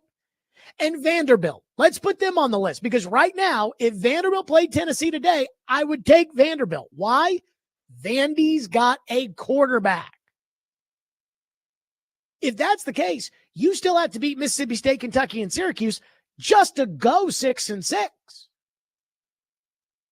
So if you go 6-6, if you go 7-5, and this is the question I have for Tennessee fans, are you going to be able to shrug it off and say, hey, we just got beat by Syracuse, but nobody's bigger than the Power T? Because again, that's the line today. Nobody's bigger than the Power T. And those Vol fans, when they hear that, that is music to their ears. But again, it's easy to say that on April 14th. Lose to Syracuse on August 30th with Georgia coming up, give me a call and let me know if, again, it's okay to say nobody's bigger than the Power T. Now, personally, I'm fine with it because I could look at you and say, hey, I've won with Rick Pitino as my basketball coach, and I've won with Bobby Petrino as my football coach, and I'd rather lose with better people. And I really mean that. But I don't think Tennessee fans feel that way. I don't think Tennessee fans can get thumped by Florida in the swamp and turn around at what would be kind of the end of a down year and say, well, Nico screwed us and we had to stand our ground. So it's okay that we're not as good as we think we should be this year. And we had to take it on the chin with Jake Merklinger, but next year we should be. I don't think Tennessee fans will be able to do that. I've seen a lot of crazy things happen at UT over the years. The one thing the Tennessee fans do not seem to ever accept is losing in the fall. So when it comes to Tennessee, you've got Georgia, Bama, Florida. As of right now, those look like losses. That's 3. Arkansas beat you last year. Vandy has a better quarterback than you do right now, and everybody would agree with that. Now, again, with the transfer portals and the quarterbacks and I don't even know who's on Syracuse's team. So I can't tell you, but I can tell you that Fran Brown, the coach at Syracuse, did beat Miami last year with Cam Ward in a game that was for a trip to the ACC title game for Cam Ward. Tennessee will beat ETSU and UAB and New Mexico State. They'll beat them. But again, the idea of competing for the playoff, not going to happen if you don't have a quarterback. So I have to ask, are you okay with that line? Nobody's bigger than the Power T. Are you okay with that today if you go 7-5 or 6-6? 615-737-1025. That's our phone number, 615-737-1025. And yes, I know the spring transfer portal window is open and Tennessee is clearly going to go out and look for a quarterback. But I'm not sure that makes that much of a difference to me. And I will explain why. We'll do it next. And your phones, Trevor at 430, Stillman and Company, 1025, 1063 The Game.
This is a body blow to Tennessee, which was already on the so-called cut line. They have Jake Merlinger, who is serviceable. He played a couple of games last year, but they don't really have an option. They may go into the portal themselves. They just lost a quarterback to the portal. They may try to get him back. But ultimately, I think what this is going to do for Josh Heupel is buy him a little bit of time. The fact that they said no to Nico, I think will give him a lot of support. He's already gone to the playoffs. He beat Florida and Alabama last year. He's in very good shape. But if this season does not go well, I think Tennessee fans will look at that and go, okay, at least you did the right thing. There you go. That was Paul Feinbaum talking about, hey, if things don't go well, Tennessee, I think their fans will be able to handle it.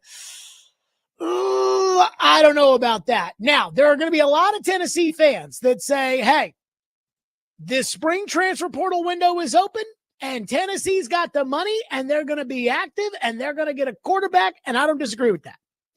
But here's the one thing, and I am fascinated to ask Trevor about this when he joins us in about 10 minutes, which is Josh Heupel has a very complex offense. You're going to get a guy in the transfer portal window who hasn't run Josh Heupel's offense, and you are going to teach him the new offense, and he's going to develop chemistry with his receivers, and he's going to be ready to go beat Georgia week 3. I have a hard time seeing that actually add up. In the NFL, I always say, look, when there's a new offensive play caller or a new quarterback or some massive change on the offensive side of the ball, wait until November 1st before you really start to see the results of the change in a positive or negative way. Bo Nix, I think, is an example of that. Early in the year, Bo Nix didn't do anything for Denver. By the end of the year, Denver had a quarterback they thought they could win with. But in the NFL, it doesn't really matter if you win those games in September, because what really matters is how you're playing in late October, November, December, and if you can make it into the playoffs. Well, college football is a little different. And so while Tennessee will add a quarterback, I do not believe that Tennessee will be able to add a quarterback who will have an impact this season until probably the very end of the year. Just because of how complex the offense is and really how much they were banking on Nico to take the next step as their starting quarterback. 615-737-1025 here on our program. Brandon, our phone lines are driven by WilsonCountyHyundai.com. Brandon, thank you for calling and thank you for waiting. You go ahead. Hey, I was just going to say, I don't believe that we're going to be so bad without Nico. I mean, you know, Chad said it yesterday on here that you know, he turned Hendon Hooker around. So, I mean, let him go. We'll find somebody else. You know what I mean? Okay. So here's where I'll use Hendon Hooker as the example. And this is why, again, I wouldn't get my hopes up on a transfer portal quarterback coming in here right away and making that big of a difference. Thank you for your call, by the way. Hendon Hooker was a transfer from Virginia Tech. If you remember, I believe it was Harrison Bailey, Hendon Hooker, and I feel like there was a third guy in there. I can't remember who it was. And they were competing for the starting quarterback job. And then Joe Milton showed up. And they gave the starting quarterback job to Joe Milton. Because Joe Milton, with that cannon of a right arm, impresses everybody until you realize that he can't play. And so Joe Milton got the job, and they beat the Scarbini Sisters of the Poor by 1 million. And then they had to play Pittsburgh. And I believe midway through that game, Joe Milton got hurt, and Hendon Hooker came in. And then Hendon Hooker kept the job because he's more reliable than Joe Milton.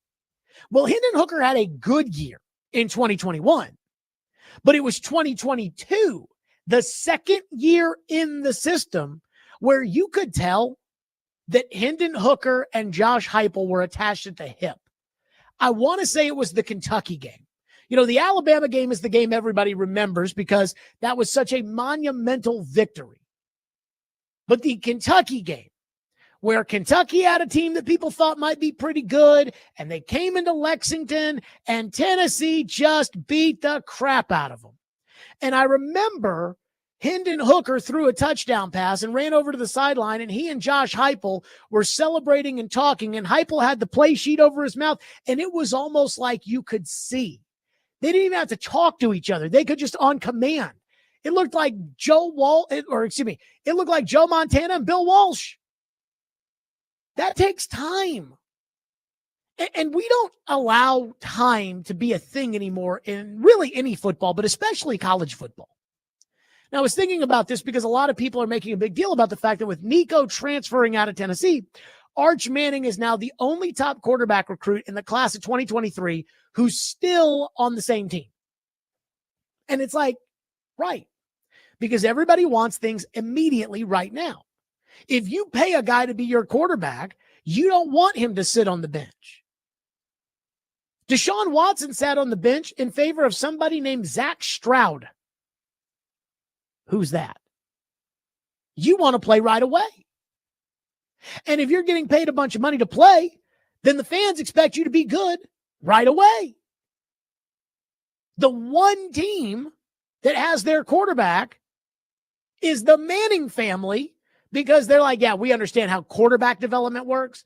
So Arch is going to sit the bench the first year. He's going to back up the second year. Now he's ready to play the third year, and they're okay with it. It's going to take time. That's why if I'm Tennessee, I'm okay with Jake Merklinger playing quarterback, and I'm okay with losing because I'm not going to throw George McIntyre out there before he's ready, and I'm not going to rush it with a guy to come in here that doesn't know the offense, doesn't have chemistry with the receivers, again, you're going to set your expectations too high. One texter says, as a lifelong UT fan, I can say I would rather be at 500 than pander to a kid that was below average or pander to anyone for that matter. Tennessee fans, and this is what Corey Curtis said on Friday, and I agree with it, Tennessee fans would pander to Peyton Manning. Like if it meant if Nico was an elite player, Tennessee would have given the kid a raise and they wouldn't have thought twice about it. And I'm going to tell you why. Because even though these coaches aren't technically supposed to be paying these players directly, if you're Josh Heupel, and I'm guessing, Reed, how much money does Heupel make? $8 million probably? Oh, gosh, I don't know. Not as much as some of these players, apparently. Well, I think it's like in the $8 to $10 million range. If Nico was the truth and he wanted a $2 million raise, wouldn't you take $2 million out of your pocket to make sure that he goes and wins you 10 games? $9 million for Heupel. $9 million. And again, I don't think Josh Heupel right now needs the money. I'm not pocket watching, but I think he's made decent amounts of money over his career. Wouldn't you give Nico the $2 extra million just to make the problem go away? I would. One texter says, Pavia beat number 1 Bama, retire the jersey. That'd be very Shedeur Sanders of them. But I will say this. I do think Diego Pavia is the best Vanderbilt player I have ever seen in my lifetime. Like, he won't be the best NFL player, but I think as a college football player, he's the best Vanderbilt player I've ever seen. And I still think he's better than Will Levis. Mike says you picked a bad example because Nico couldn't beat Georgia. But I'm not sure anybody playing quarterback could beat Georgia. The question is are you okay getting crushed by Georgia, especially if you get beat by Syracuse before that? One texter says, as a Tennessee fan, I'm good with not adding a quarterback. Let's build up the rest of the team and help out the young quarterbacks. Again, I just don't think a young quarterback. We'll ask Trevor about it. We'll ask Trevor, do you think a young quarterback out of the transfer portal could come in here and learn the Heupel offense and be ready to go against Syracuse on August 30th? We'll get to that next. Plus, his reaction to the weekend that was with Nico Iamaleava, and where does Nico go from here? Apparently, even Belichick's out on him. We'll do that next. Stillman and Company, 102.5, 106.3 The Game.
How would you like to see Keith Urban at Bridgestone Arena VIP style? Text in the keyword Keith right now to 615-737-1025 and receive a link to sign up for a chance to win an all-inclusive experience inside the Eurostone Club at Bridgestone Arena to see Keith Urban, plus also a chance to win $1,000 cash. Trevor Maddox joins us now, ESPN college football analyst presented by Houston Clinic Orthopedics. When experience matters, Trevor, I'm going to open the floor to your reaction to the week that was between Nico Iamaleava and the Tennessee Volunteers. Go. It was absolutely insane because outside the program, it was unexpected. I mean, you were hearing from coaches and teammates about how Nico this offseason had really grown as a leader.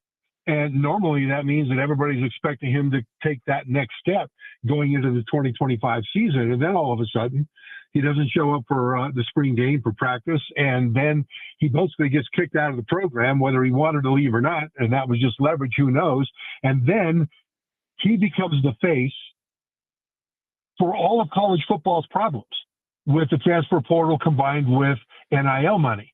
And so all the anger that college football fans have, that media has over the unworkability, coaches have, the unworkability of the current system in college football has all been focused like a laser beam on Nico and his family and his team as representing all of the problems. There will be other quarterbacks that will transfer this year, and nobody's going to say that they were disloyal or that they were all the things being said about Nico. But Nico gets that because he drew attention to himself by skipping a spring practice, one practice. So you put all that stuff together, and it is a steaming cauldron of awful for Nico at a slow news time in college football when it's absolutely the worst time in the world to have everything come together on his head the way that it has. Okay, Trev, let's start with Nico in this. Where does he go from here? Because, again, if $2 million wasn't good enough for you at Tennessee, you wanted $4 million. I don't think $4 million's out there, but there's a lot of people that don't think Nico's that good. And on top of it, a lot of the big-time money got spent in the first portal window. So is that money, does that exist in the second window? And who's a coach out there that's going to take a quarterback who wasn't happy with $2 million and he wants even more, and the dad's going to get involved? Like, I find it hard to believe that there's a coach that's going to bet the farm on Nico. So where does he go from here, Trev? Yeah, the coach that needs to get to a bowl game this year for his job, or the coach that needs to win 10 games this year for his job and doesn't like his quarterback situation. Because the way things have kind of unfolded right now, you're competing with the difference between building a program and building a team. I mean, Josh Heupel, in talking about no one being bigger than the power T, including himself, he's building a program. It seems like the coach that brings in Nico this year is the coach that's building a team for this year right now. And he needs Nico to come in. And Nico's a very talented guy. Last year, I wasn't impressed with him necessarily, but he did lead the team at the quarterback position to the college football playoff. He wasn't the only team that could play football, but at the same time, the coach that would bring him in would be a guy that needs to win right now, because the toxicity of social media around him, of regular media around him, the locker rooms around the country are reading all this. And if the coach brings in Nico after saying you need to be loyal to this team, and Nico's been painted with a disloyal brush, then what are you saying to your guys? And so Nico right now, I mean, people say that Tennessee next year is, going to be a contender for the playoff. I don't see that at all. But I don't know that there's any playoff contender, even remotely close to being a playoff contender, that would take Nico right now. And so he may end up getting $2 million a year, which is apparently what he gets now in NIL, or more somewhere. I kind of doubt that he will, but I kind of think he's going to have to end up where he can get an offer, and where that might be, we can talk about. But if I looked at the ideal places for him to go, Notre Dame, I think, would be the best place for him to go for him. In Notre Dame, their quarterback, Riley Leonard, he got into the playoff, won a playoff game. He's off to the NFL draft now. And so you'd think that Notre Dame would really want that, but Marcus Freeman, their coach, is very much about building a program. And would he want to bring in a quarterback that brings in this kind of perceived baggage? And if Notre Dame doesn't take him, I'm not sure where in the world he could go. Trevor, if you were a coach, given the drama and the involvement with the father and everything else, would you be interested in bringing Nico into your program? I would need a conversation with Nico, because the one big wild card here from a standpoint of a coach that brings him in is whether or not that coach believes that Nico's the problem or his handlers and advisors are the problem. Sure. I mean, it is a monumental, idiotic thing to do, to skip the spring game as a part of this whole thing, unless he already has a place that was set up in advance and the money there was set up in advance and he didn't want to risk getting hurt in the spring game, in which case he should just tell, Josh Heupel, the coach of Tennessee, that. But if that were the case, then, okay, he's playing within the system. If you don't like what he did, well, what he did was something that is allowed in college football, and you can't say that he cheated anybody. You can say that he just went and got the best for himself. But if he doesn't have that kind of a guaranteed setup at the next school already ready to go, then this becomes one of the worst played hands in the history of badly played hands, where, he tried to leverage the team. If it is, and it turned out this way, he tried to leverage the team by skipping the spring game, and instead of the team saying, okay, we'll try to get you more money, the team said, okay, bye-bye. And then he had nowhere to go. So we're going to learn in the next couple of weeks if he's got a place to go or not that was already set up, because he'll land in some place with a big bag and a big pot of jam. But if I'm a coach of a new team and it's not already set up, I want to have a conversation with Nico and his family, because I want to know if Nico's a good kid who took bad advice from people that should have served him better. There's a lot of reports about his father being involved in this. There are reports about other people serving as street agents that are close to him in this. And if I am a coach thinking about bringing Nico in, and if I come to the conclusion that Nico's a good kid, that he is no longer going to listen to these people that led him to this awful place, and that Nico will put up a firewall between himself and everybody else so that I, as the new coach, can coach this guy without interference from other people, then yeah, I'd bring him in. But absent that assurance, I would be very reluctant to bring him in because of the message it would send to the rest of the locker room. Yeah. Trevor, where does Tennessee go from here? They've got Jake Merklinger, who's a redshirt freshman. They've got George McIntyre from Brentwood Academy, who is a true freshman. Both are four-star quarterbacks. There's talk about a spring transfer portal pickup here, but I was just talking about this in the last segment, Trevor, and I actually want your opinion on this. When it comes to Josh Heupel's offense, it's a very specific system. Can you get a guy in the spring transfer window who's going to be ready to take on Syracuse, who, by the way, beat Cam Ward last year, who's going to be ready to take on Syracuse on August 30th with the lack of practice time and lack of time with the receivers and new to the system? Can you get a guy up to speed that quickly in this Heupel offense, Trevor?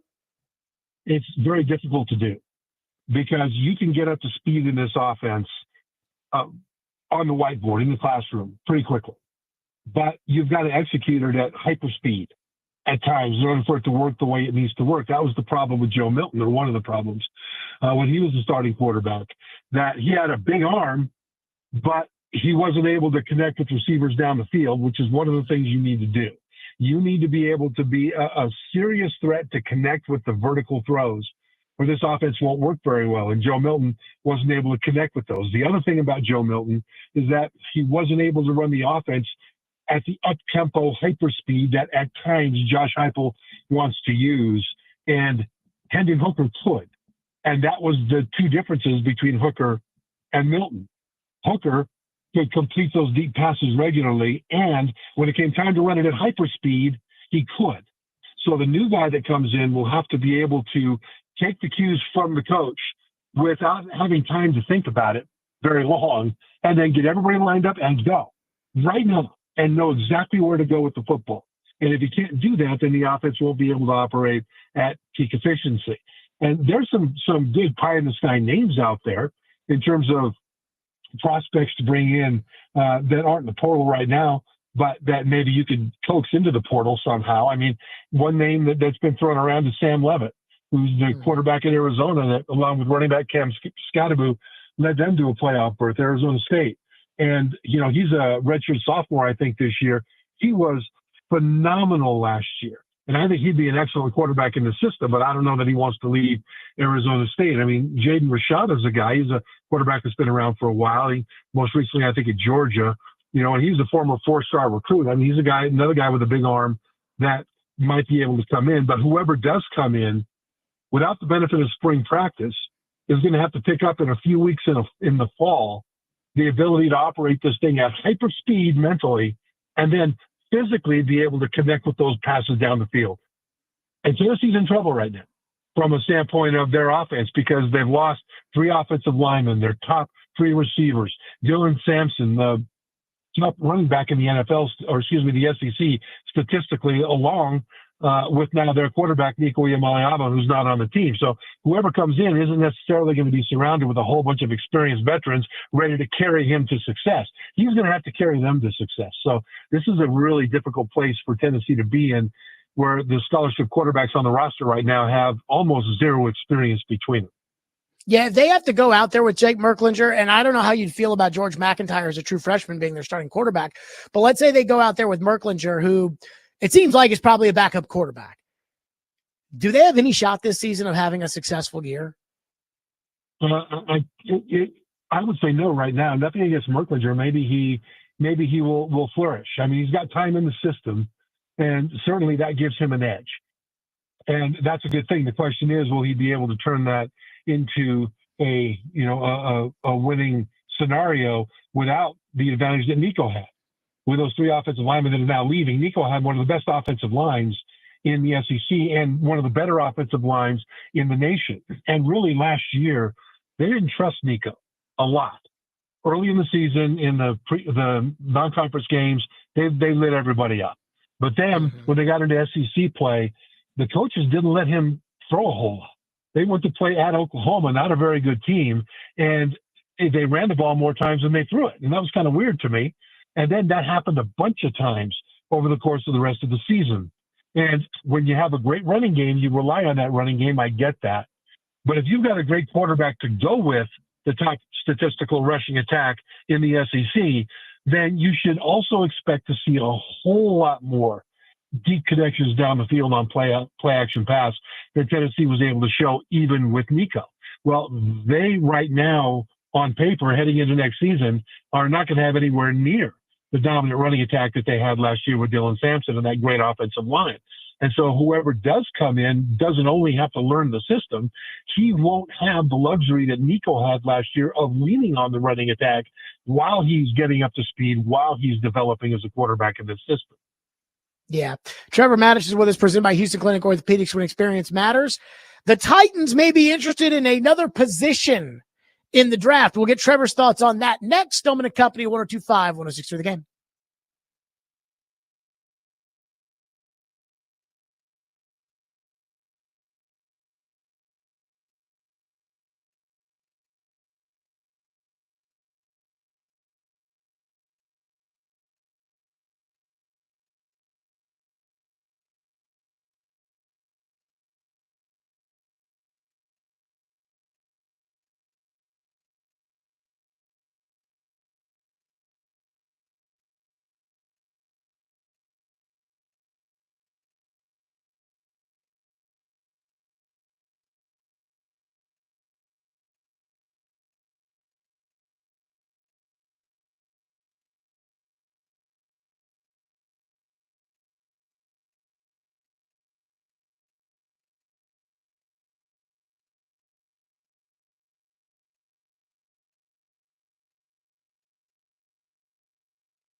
Stillman and Company, the big news on the Titans front this week. L'Jarius Sneed is in some trouble. Allegedly, he is currently being sued for a shooting at a Dallas area auto dealership.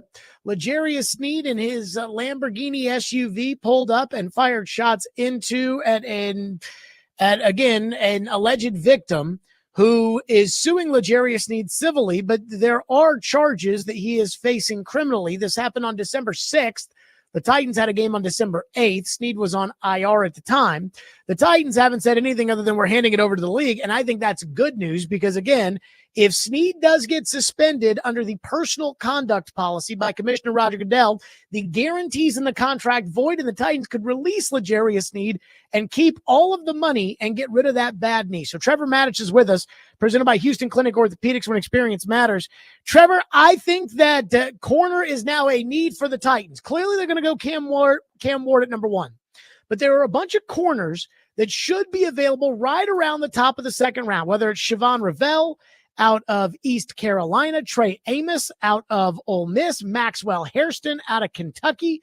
We haven't talked much about the corner market, but one, Benjamin Morrison out of Notre Dame.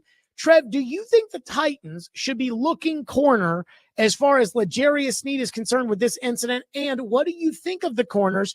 Obviously, we know Travis Hunter won't be available. Jahade Barron won't be available. Will Johnson won't be available. But what do you think of that second group of corners in the draft? I think you've got some intriguing picks there because you've got a whole bunch of guys that are kind of bunched together in terms of their draft rating after the top guys. And overall corner is one of the lower tier position groups when it comes to overall quality. So once those top guys are gone, now you're looking for traits. And one of the guys you mentioned was Maxwell Hairston out of Kentucky. The interesting thing about him is his speed. He ran a 4.28 at the combine, and he runs really well with routes. In other words, he's good at staying in phase with wide receivers as they're running different kinds of routes because he's got all kinds of makeup speed. And the receiver might break away just for a moment, but Hairston then can catch up with it. And the good thing about that is that it forces the quarterback to make a perfect throw. And so there's an advantage there for him. Now, there's other things about him that have got him downgraded a little bit, even though he's super fast. He's not much of a factor in run support, for example. And, you know, he is a guy that needs work on his back pedal and technique and things like that. But you're going to find things like that with all of those guys that are in that position because, once again, once you get past the top guys, you end up with just sort of a bunch of people. So now, where are the traits? Another guy you mentioned is Siobhan Revell of East Carolina. And he's a guy that's really rocketed up a lot of people's draft boards because he's tested very, very well. And the thing about him that is good is that he's got a really good combination of long arms, long legs, top end speed, and he can really disrupt passes by reaching in because he has all that length and he's fast.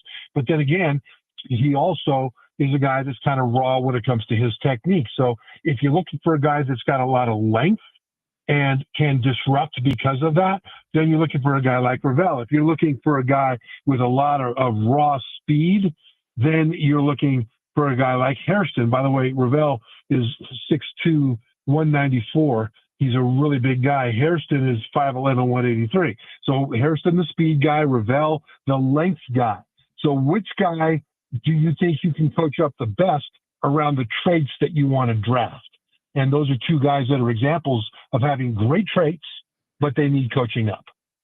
Trevor, what do you think is the most immediate need? Let's say the Titans are on the board at 35 and nobody wants to trade with the pick because everybody says this is a bad draft anyways. What is the most immediate need? Edge rusher, wide receiver, or now corner, given the Sneed developments? I would take wide receiver.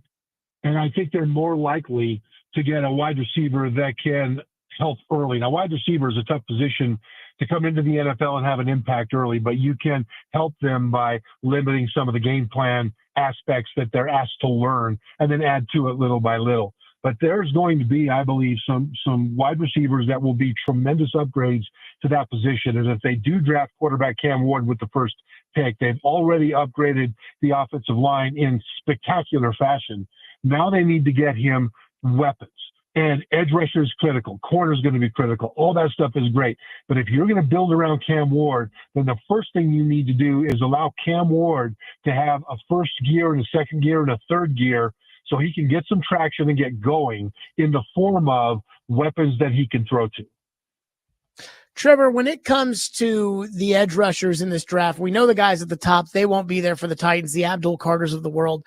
But there are some other names that may be available to the Titans and maybe even available in a trade down scenario. For instance, there's a Nick Scorton out of Texas A&M who may be there when the Titans are picking early in the first round. There's Landon Jackson out of Arkansas. There's JT Tuamololo out of, I butchered his name. Ohio State, yeah. JTT out of Ohio State, and Jared Ivey and Prince, and I don't even know how to pronounce his last name, Unamanalian out of Ole Miss. How do you see this edge rusher class? This edge rusher class is kind of weird because, again, it's got guys that have really good traits, but that you're also kind of worried about as well. For example, when you've got James Pierce Jr. out of Tennessee. I mean, he was very effective 2 years ago, fell off a little bit this last year, but still pressured the quarterback a lot. But he's the kind of guy that he can be punched. I mean, you can punch him, get him off his game. And so if he is in phase, he's hard to block, but he's easy to get out of phase. Then you talk about Nick Scorton out of Texas A&M. Now, this guy is a very intriguing guy because he's very aggressive. He's got tremendous power. He's got a lot of different pass rush moves. And when you watch him play, you can tell that he's very thoughtful when it comes to what he's trying to do from a game plan standpoint against the guy he's playing against. But he doesn't have a whole lot of length. So guys with long arms can knock him off of his game as well. So, once you get past the first few guys, you get into the second round, edge rusher is a bit of a hit and miss position. That's one of the reasons I like receiver better for Tennessee at that spot. Trevor Maddich, as always, is presented by Houston Clinic Orthopedics, when experience matters. Trev, great stuff, and we will talk next week. Thanks, Jared. Yep, Trevor Maddich on our program, 615-737-1025. Speaking of the L'Jarius Sneed situation, there is a move that I believe the Titans should consider and should probably make. And 9 times out of 10, I would tell you guys, do not do this. But I think I would do this year, right now. I'll explain. We'll get to it next. Stillman and Company, 102.5, 106.3 The Game.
Stillman and Company, 102.5, 106.3 The Game, streaming live on Twitter, Twitch, YouTube, and Facebook Live. We are live from the Busy Bee Plumbing, Heating, and Air Conditioning Game Nashville studios. We are presented by the Southern Bank of Tennessee, Smashville Live, coming up at 6 o'clock. Luke Evangelista was supposed to be a part of it, but he took a puck to the face last night, and I guess he's still dealing with that.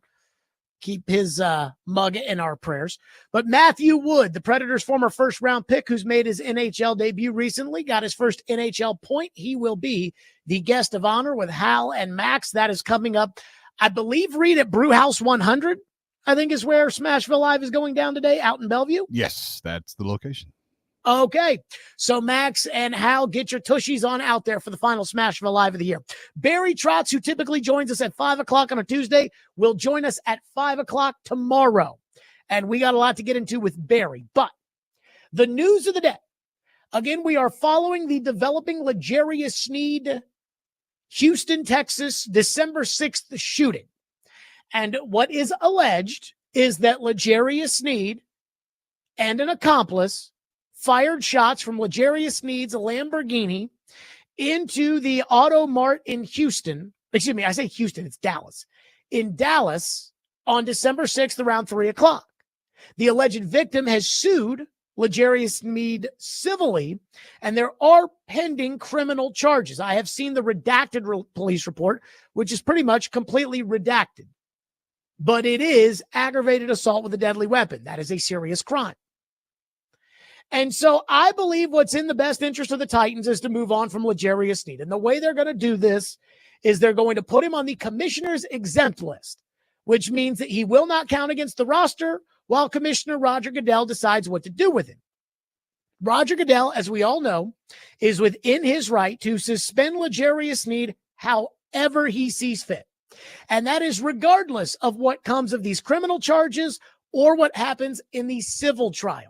We had the attorney who's representing the alleged victim on the program yesterday, and I asked about a pattern of bad behavior in regards to L'Jarius Sneed. He didn't have much of an answer, and a lot of people took that as, well, he doesn't have a lot of juice there. And I took that as, hey, this may be a shot across the bow to L'Jarius Sneed's camp saying, hey, let's settle this now because you don't want any more coming out. Regardless, L'Jarius Sneed's in a lot of trouble. And if he gets suspended one game by Roger Goodell, it's all it takes is one game. The Titans can void the guarantees in his contract, which include $19 million in cash this year and $7.5 million next year, and they can release him. They won't have to pay him any money, and they can recoup 3/4 of the signing bonus because it is a 4-year contract as far as L'Jarius Sneed is concerned. I think the Titans need to plan for that, and they need to move on. So where do they move on to? They have 2 top 35 picks in the draft right now, also 2 top 60 and 2 top 100, in large part because of that terrible trade for L'Jarius Sneed. They have a hole at quarterback that they will fill with the number 1 overall pick. And then they have holes at wide receiver and edge rusher that need to get filled in the second round or maybe the early third if they can get there. And you don't want to have to add corner to that mix. At least I don't want to add corner to that mix. So here's what I would do if I were the Titans.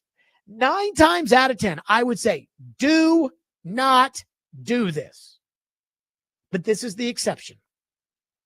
Jalen Ramsey is set to make a boatload of money in Miami. And the Miami Dolphins have granted Jalen Ramsey permission to seek a trade. Their general manager, Chris Greer, who is a terrible general manager, came out today and he said, I think it's best for everybody involved that we move on. I.e., we're out of the Jalen Ramsey business. This would be the 3rd trade of Jalen Ramsey's career. He was in Jacksonville. He complained his way out the door there to the Rams, got traded to the Dolphins, and now the Dolphins are looking to trade him. He carries a $26 million fully guaranteed salary. That's a lot of money. But I'd make the move. Why? Because you need a corner. That's why. You need a corner. Free agency is behind you. And Jalen Ramsey is probably, even at this point in his career, at 30 years old, and he's not the same player he was 5 years ago, but at this point, Jalen Ramsey is probably what you thought you were getting in L'Jarius Sneed. Jalen Ramsey last year had an overall grade, according to Pro Football Focus, of 76.9, good for 16th out of 222 qualifying corners. Jalen Ramsey played 1,027 snaps, 13th of 222 qualifying corners. Jalen Ramsey had a coverage grade of 71.9, 39th out of 222 qualifying corners. Jalen Ramsey still has game. In fact, in 5 of the last 6 seasons, Jalen Ramsey has played over 1,000 snaps. The number one ability in the NFL is availability. L'Jarius Sneed might be a better player, but L'Jarius Sneed is not available. Whether it's going to be because of a potential suspension or because of bulky knees that nobody in the league, with the exception of Rand Carthon, thought were worth anything, including the team that he was on. He is a declining player. I'm not denying that. He is an expensive player. I'm not denying that. But he also comes in right away and is the best corner on the team and is probably the best defensive football player on the team. And then in time, when Commissioner Goodell suspends L'Jarius Sneed, you can get out of that contract and you're basically giving Sneed's money to Ramsey. Now, people will say, Jared, what would you trade? I mean, we're not going to give up a good pick to get Jalen Ramsey, and we're not going to. And I'll tell you this, I don't think the Dolphins are expecting to get a good trade in exchange for Jalen Ramsey. This is how it works. Whenever somebody has a lot of money that's due, especially this time of the year, they're not going to get a good trade in return unless somebody's stupid like you were with the Julio Jones trade. So this is how it works. They want to get rid, the Miami Dolphins, they want to get rid of Jalen Ramsey. That's it. I mean, would they love a first-round pick in return? Sure, but they know they're not going to get it. So here's the deal I would make with the Miami Dolphins. I would trade the Miami Dolphins both of my 6th-round picks. Again, the Titans have 2 picks in the 6th round. In exchange for pick number 224 in the 7th round, pick number 253 at the end of the 7th round, and a 7th next year. So I would trade 2 6s for 3 7s and Ramsey. And then Ramsey has to play ball too. Because with Jalen Ramsey, what I would require of him is he's got to take a pay cut. I believe Jalen Ramsey is worth $26 million fully guaranteed this year. And maybe Jalen Ramsey says, hey, all I want is my money and I don't care. But I would tell Jalen Ramsey, okay, you're not going to get 26. We'll give you 21. So instead of 26, what we'll do is we'll lower that money, but you get to come here. We'll give you a bonus, so you'll get a lot up front. So just be happy with that. But as far as the cash is concerned, Jalen Ramsey is due $26.1 million this year. You're going to have to cut that down. You're going to have to cut that down probably to 20 million, 21 million, something like that. We'll give you a big old bonus, so you'll get a lot of it up front, but you're going to have to cut it down a little bit. And if Miami would be willing to do that, and if Jalen Ramsey would be willing to do that, I'm making the move. Because I'm going to get at least $19 million back as soon as Roger Goodell suspends L'Jarius Sneed. And if I want Roger Goodell to suspend L'Jarius Sneed, and I believe the Titans do want Roger Goodell to suspend L'Jarius Sneed, if that happens, you will void that contract and you will release him. Because again, everybody knows he has a bad knee. The Titans lied last year when they said it was a quad bruise and a quad strain, and it was just the damnedest thing that happened to L'Jarius Sneed. L'Jarius Sneed had a knee injury last year. Now, the knee is connected to the quad, so it was probably both of them. But that is a bulky knee. That is a knee that Minnesota had a better trade offer for, reportedly, and pulled back when they sniffed the medical. That is a knee that Albert Breer reported Kansas City didn't want to sign to an extension. And Breer reported it yesterday. It's bad. And everybody but the Titans knew it. But the Titans, because, hey, let Rand cook, they decided to go all in on it, and it is absolutely blown up in their face. I don't like Jalen Ramsey's personality, and I don't like the fact that Jalen Ramsey seems to whine his way out of every team he's ever been with. But again, you need a corner, and he's the best one out there. The reason that teams will shy away from him is because he's old and because he's expensive. You are okay with expensive because you're just taking L'Jarius Sneed's money and you're giving it to Jalen Ramsey. And on top of it, he's not that old. He's 30. I don't need him for 10 years. I need him for this year. So if Jalen's willing to play ball and the Dolphins are willing to play ball, and again, the offer right now is 2.6 for 3/7 and Ramsey. Maybe I traded my 5th rounder this year and I pick up, a 6th next year. Again, finagle it somehow. They get a little something. They're not going to get a 3rd round pick. They're not going to get a 2nd round pick. They're not going to get a good pick because, again, I'm paying the salary here, but that's the deal. And if the Dolphins so desperately want to get rid of Jalen Ramsey, he didn't request a trade. This makes the most sense to me. So 9 times out of 10, I would say no. Do not take the name player that is older, that is expensive, that's kind of a whiny little baby. Do not take that player 9 times out of 10. This one's different. Why? Because it effectively replaces the injured, facing criminal charges corner that you have right now. And this guy can play corner, so I don't have to use the 35th pick on one. Your reaction, 615-737-1025. We'll get to that next, 615-737-1025. Stillman and Company, 1025, 106 through the game.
Now, I'm going to be completely honest with you. I can tell you all about how bad his knees are from a football standpoint, but I don't know anything about a pattern of behavior. So what is this pattern of behavior that you're referring to in that comment? It's my understanding, although I don't have the evidence like I have with the video here, that this kind of an episode has occurred with him previously. I don't have something that I can lay out for you that is 100% proof of that, but it is certainly my understanding. That was Levi McCatherine, the attorney for the alleged victim in the L'Jarius Sneed shooting allegations. That is the civil suit that he's facing. I have people that are like, Jared, learn the difference between criminal charges and civil charges. No. He's facing criminal charges. You know how I know he's facing criminal charges? I have the police report. So he is facing both criminal and civil charges. Now, that cut right there got D-Mace all worked up today on the midday show because D-Mace was yelling and screaming, talking about how can you say there's a pattern of behavior, but when Jared asks you about the pattern of behavior, you say, well, I don't, have something that I can tell you like I have the video proof. And I had to remind everybody, I'm like, hey, this guy's job is not to prove to you right now that L'Jarius Sneed is this terrible dude. His job is to try to get L'Jarius Sneed's people to be afraid of whatever it is he's saying he's got. Can we play that cut again, Reed? He is trying to scare L'Jarius Sneed's people into thinking, yo, this guy has got some tea. And if there's something there, they know about it or he knows about it.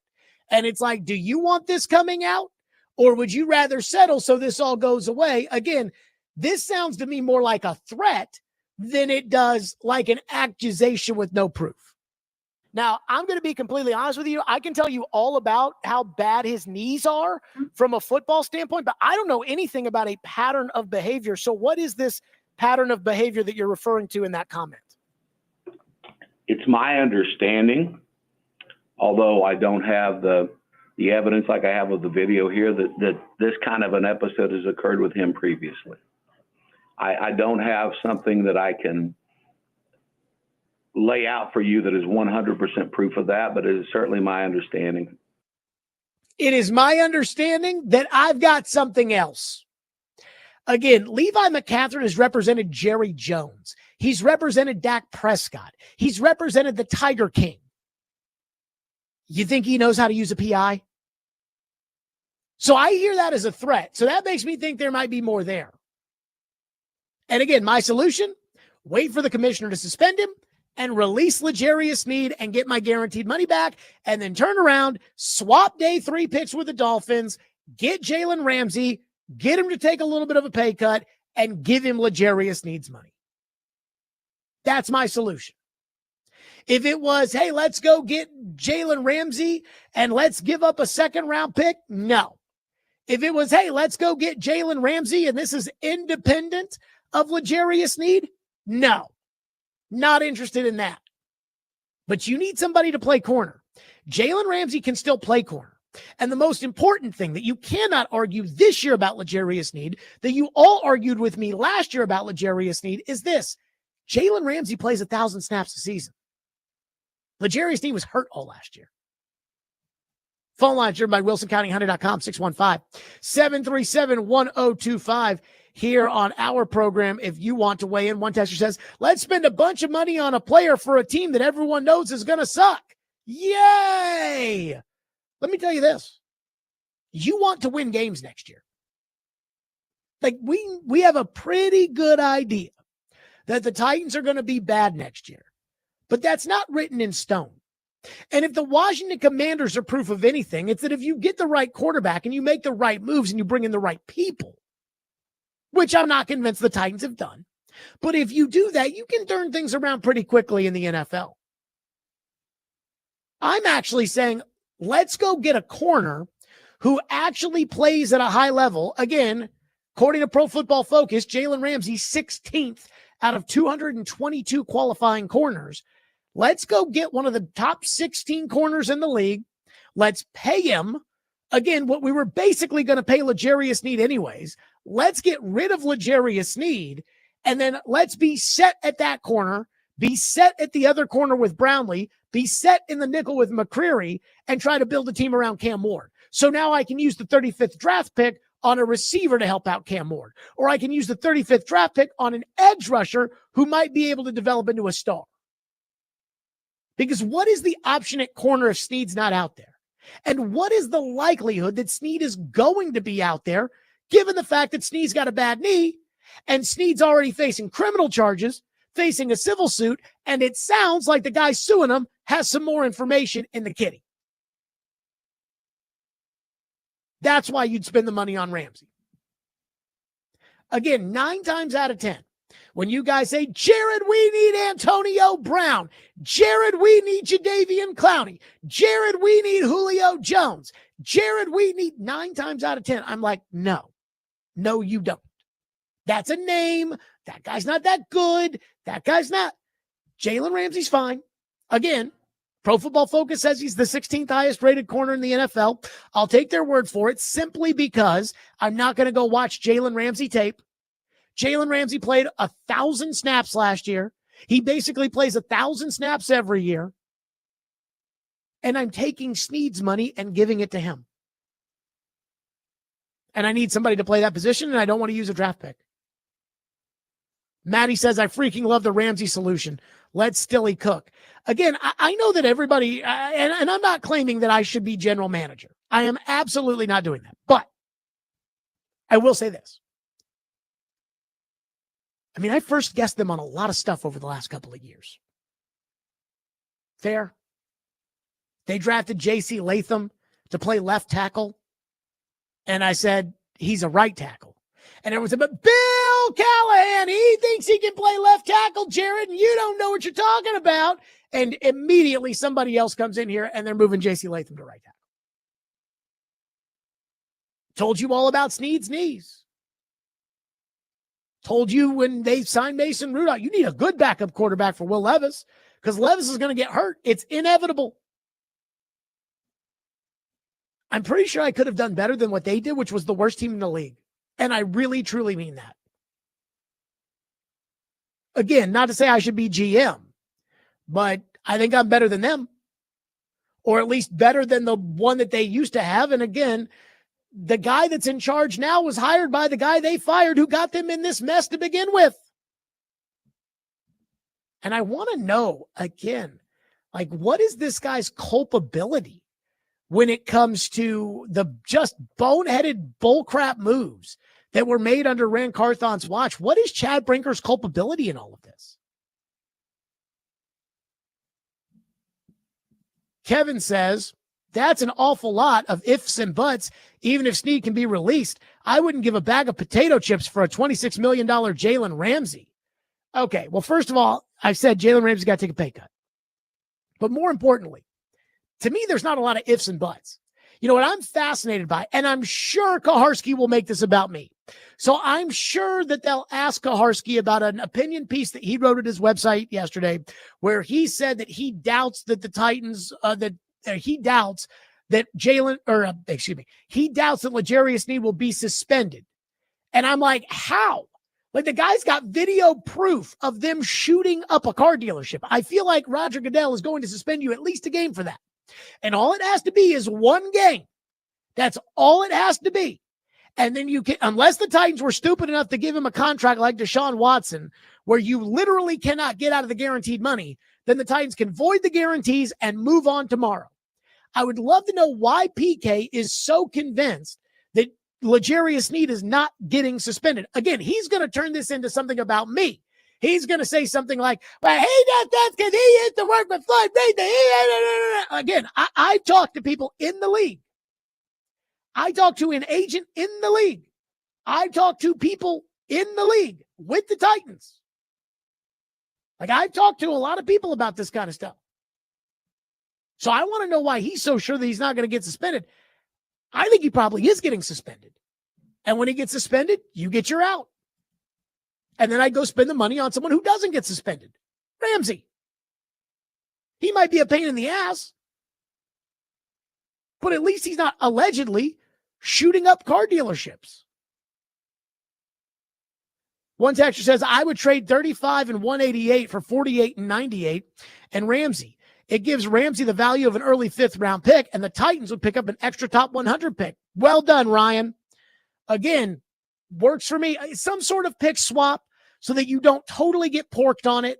But like, I'm not giving up a 3rd round pick for Jalen Ramsey. But that, fine, done, good. So now you're at 48 instead of 35. So you lose a little bit there, but you can still get a good player at 48. And then you're at 98 instead of 188. So now you've got, I think, like, if you do that, you've 98 and 10 something. Maybe you can package that up and move in the 3rd round if you want. Whatever. I don't have a problem with any of that. One texter says, GM Jared would probably do better than half of the NFL general managers. You know, I saw the guy in Jacksonville who comes from the Rams. He's like, yeah, we don't do any pre-draft visits.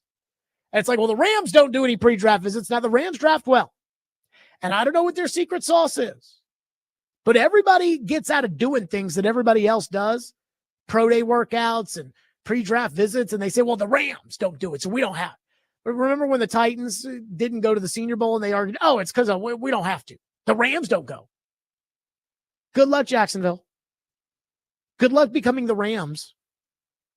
I wish you the best. Skylar says, Jared, we have no faith that the Titans can construct a good team by next year. Nobody cares about Ramsey for 20 plus million. I mean, I remember when the Titans were so bad going into that 2016 season, we thought the Titans were going to get 2 top 10 picks because the Titans were going to be bad and the Rams were going to be bad. And Mike Mularkey and those old pawpaws coached their freaking butts off. And they ended up 9-7. You want to give Cam Ward a chance. And a defense gives him a chance. Because now, let's say that instead of giving up 26 points a game, you give up 18 points a game. Well, that's a touchdown less that Cam Ward now has to score in order for you to win. That helps him. If you trade for Jalen Ramsey, then you don't have to draft a corner. So you can then draft a receiver. That helps Cam Ward. Again, I'm more worried about Cam Ward than I am about winning games next year. But I mean, I don't know about you guys. I'm not signing up to lose every game next year. I'm not signing up to tank. If you win 3 games with Cam Ward as your quarterback next year, we're going to be having these discussions about, does Cam Ward suck? We're going to be having discussions about, well, you know, is Arch Manning ranked higher than Cam Ward, but they took Ward, so they need to trade the pick and they need to draft a receiver and they need to. That's what we're going to be doing. 615-737-1025. I've got to get something off my chest that is absolutely grinding my gears. Just driving me insane. The outrage police on Twitter amongst the media, the sports media, they have their hooks out. And I've got to get this off my chest. It's kind of like a Rex rant. We'll do that next. 615-737-1025. It's Stillman and Company on 1025 and 1063 The Game.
The Atlanta Braves country road trip is coming to town and teaming up with the Nashville Predators in 102.5 The Game. Join us at the BetMGM Sports Lounge in Bridgestone Arena tomorrow for a Braves watch party as they take on the Toronto Blue Jays at noon. There'll be awesome giveaways like a chance to win Braves tickets to the game of your choice every 30 minutes. Plus, Braves hats, t-shirts, autographed baseballs, and the first 15 people in the door will win a pair of tickets to that night's Nashville Predators game. For more details, visit thegamenashville.com/events. So speaking of the Braves, last night on their TV broadcast, and I was not watching the Braves as they beat the crap out of the Toronto Blue Jays last night. I was not watching the game, but I got on Twitter and I saw that Wiley Ballard was trending. And I'm like, Wiley Ballard? I'm like, oh yeah, he's the sideline reporter for the Braves. Now, he is rather unremarkable, very average, in terms of a sideline reporter, the kind of person who does the sideline reporting, and then you forget that person exists 5 seconds after they're done with their sideline report. And so he was trending, and I wondered why. And apparently it was because Wiley Ballard shot his shot on live TV last night with a blonde-haired Toronto Blue Jay fan. Again, I don't even know where this segment came from or whatever happened, but good for him. He got the digits. Here's how it went down. We're having a lot of fun up here up the Corona rooftop. Who do we got here? What's your name? My name's Lauren. Lawrence, all right. And I'm Kayla. Kayla, and you guys hang out at the rooftop lounge often? Once a year I come out to visit. Okay, well, we timed it pretty well. All right, good. How are you guys feeling about root for the Braves today? Oof, I don't know. I'm hoping for the best. What about you? Are you a Braves fan now? Not quite. Not quite. All right, I'm gonna go to work up here, guys. Good luck the rest of the way. Okay, Wiley. You got 4 innings to get the numbers. Come on. Get us some more Braves fans. All right, so they want me to get your number. They want you to get my That's I'm dead serious. They're saying in my ear right now. She didn't believe me because she thinks you guys are not. I'm making this up. Even if you guys weren't, I might use that in the future. That's actually a pretty good move. This is unbelievable. So the best part of this right now is that Wiley could totally be faking it. This might be the new move. You just walk around with a FanDuel microphone and an earpiece in and convince fans that they're actually on TV. I should have thought of this years ago. I am speechless. I got the number. We're good. Okay. So I thought that was funny. I even quote tweeted it and I said, hey, once you go Canadian, you don't go back. I thought it was funny. I thought it was good. I wake up this morning and Twitter is just ablaze with all of these young reporters, most of whom were women, but some were men. These young reporters that are on there saying, oh, how dare they do this on live television? The double standard. I mean, my goodness, the pearl clutching about if this was a woman sports reporter that did this, they would be fired on the spot. There would be no chill out. Like, okay, hold on. Let's take a time out here. So this guy, Wiley Ballard's just up there talking to 2 fans. I don't even get the bit, good for Coors Light because so many people saw that. That's the point of sponsoring that. But I don't even get the bit, but he's up there with these 2 saying like, oh, hey, like, let's make these people Braves fans. Hey, they want me to get your number on live TV. It's in my ear right now. They're kind of watching. Will you give me your number? She puts a number in. And people are upset about that. They're upset about a guy shooting a shot. I mean, I'm like, he shoots, he scores. Because he got the number. Good for him. She could have given him a fake number. She could have rejected him on live television. She could have been like, oh, I can't. I have a boyfriend. Which, by the way, if a girl doesn't have a boyfriend, but if a woman doesn't have a boyfriend, but they don't want to give you they'll say something like that. Might give him a fake number. Maybe she did give him a fake number. I don't know. But we live in such a sad society now where if anybody does anything, everybody gets offended. And this is just another example of that. Again, he asked somebody for their number. Well, it was on live TV when he was calling the game. Yes, an April interleague matchup between the Atlanta Braves and the Toronto Blue Jays. Big freaking deal. This is not Jim Nance at 18 on Augusta on Sunday. It's not that serious. And then as far as the double standard is concerned, when everybody says, if a woman did this, she'd be fired. If a woman shot her shot with a fan on television, it's not like, again, Wiley Ballard went to one of the players. This isn't like he's doing sideline reporting for the NCAA Women's Softball College World Series and went down on the field to the shortstop and said, hey, can I have your phone number on live television? It's a fan. Before I just assume that every single woman that ever would have ever tried this would be completely fired to just, right then and there on the spot and removed for forever. I need to see that happen before I assume that that'll be the case. When women lose their job in broadcasting? When they sleep with the players or the coaches. This isn't sleeping with the players or the coaches. When I was in New Hampshire and I covered the Red Sox, there was a reporter who was a sideline reporter, and she was having an affair with the manager of the Red Sox. She got fired. These ain't the same. So spare me the outrage of a guy shooting his shot on TV and it being funny and entertaining. And again, we played the cut. It's not like he demanded that she give him his phone number. It's not like he was stalking her. It's not like he just was like, hey, they want me to get your number. And have you never done that? Have you never gone up to somebody before and asked them for their phone number? Because before Tinder and Hinge and all those apps, that's how people met people, was they'd see them and they would go ask them for their phone number or a way to contact them or something. I don't know how they did it before phones, period. Like, would you hey, can I have your address so I can write you a letter? I don't know. They had phone numbers phone's been around for a long time, Jared. Just wasn't always in your pocket. But we've had courting long before the phones. Phones are, in the grand scheme of, however many years trillions of years, the phone is relatively new. You just dated within your tribe at that point, I guess. Well, I guess I'm wondering, in 1904, how did you holler? You hung out the window and made cat calls. That's what I see in the movies from that pre-Alexander Graham Bell.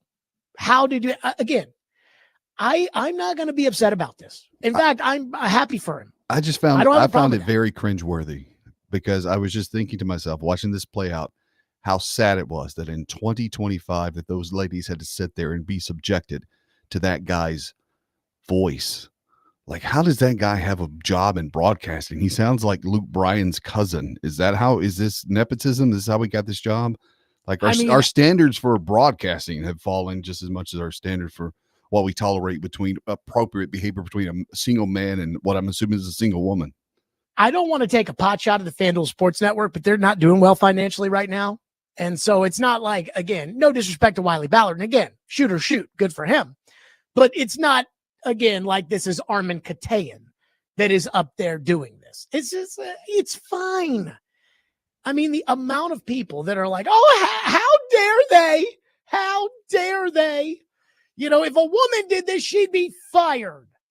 Would they?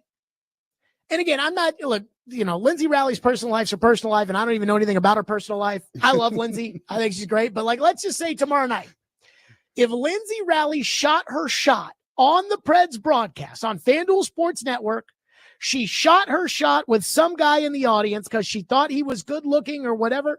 Do you really think she'd get fired for that? And if she got fired for that, I'd go nuts because it'd be stupid to fire somebody over that. The double standard. Maybe we need to see this double standard in action before we assume that would be the case. The idea that this was out of line, it was entertaining. It was a Major League Baseball broadcast. It was some sponsored spot. They're trying to keep people entertained. It was fine. And the amount of people, and I clicked all these people's profiles, that would come up on the For You tab on Twitter. And so I'd click their profiles, and their profiles would be like, I graduated from Syracuse in 2023. I'm like, oh, okay. I'm going to let you tell me how the world works. Graduated from Syracuse in 2023. Again, I know that we try to eliminate biases and we want to hire the best people. If I was hiring in sports media and someone went to Syracuse, that would be a strike against you. Because those people from Syracuse just think that their poops do not smell because they got a sports broadcasting degree at Syracuse. 615-737-1025. I just wanted to get that off my chest. How ridiculous that was. Stillman and Company, 1025, 1063 The Game.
fans, do not miss Smashville Live tonight at Brewhouse 100 in Bellevue. See your Predators star players up close and personal. Also get autographs and pictures.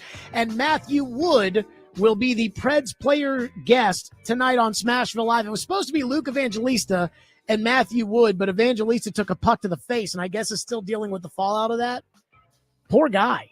But I guess he's still dealing with the fallout of all of that, so he will not be there. It'll be Matthew Wood, and again, that is at Brewhouse 100 in Bellevue. Max, Hal, Matthew Wood, the final Smashville Live. Barry Trotz tomorrow at the BetMGM Lounge at 5 o'clock at Bridgestone Arena. We will see you for the Predators season finale. Stillman and Company. We'll see everybody tomorrow at 2. Smashville Live is next.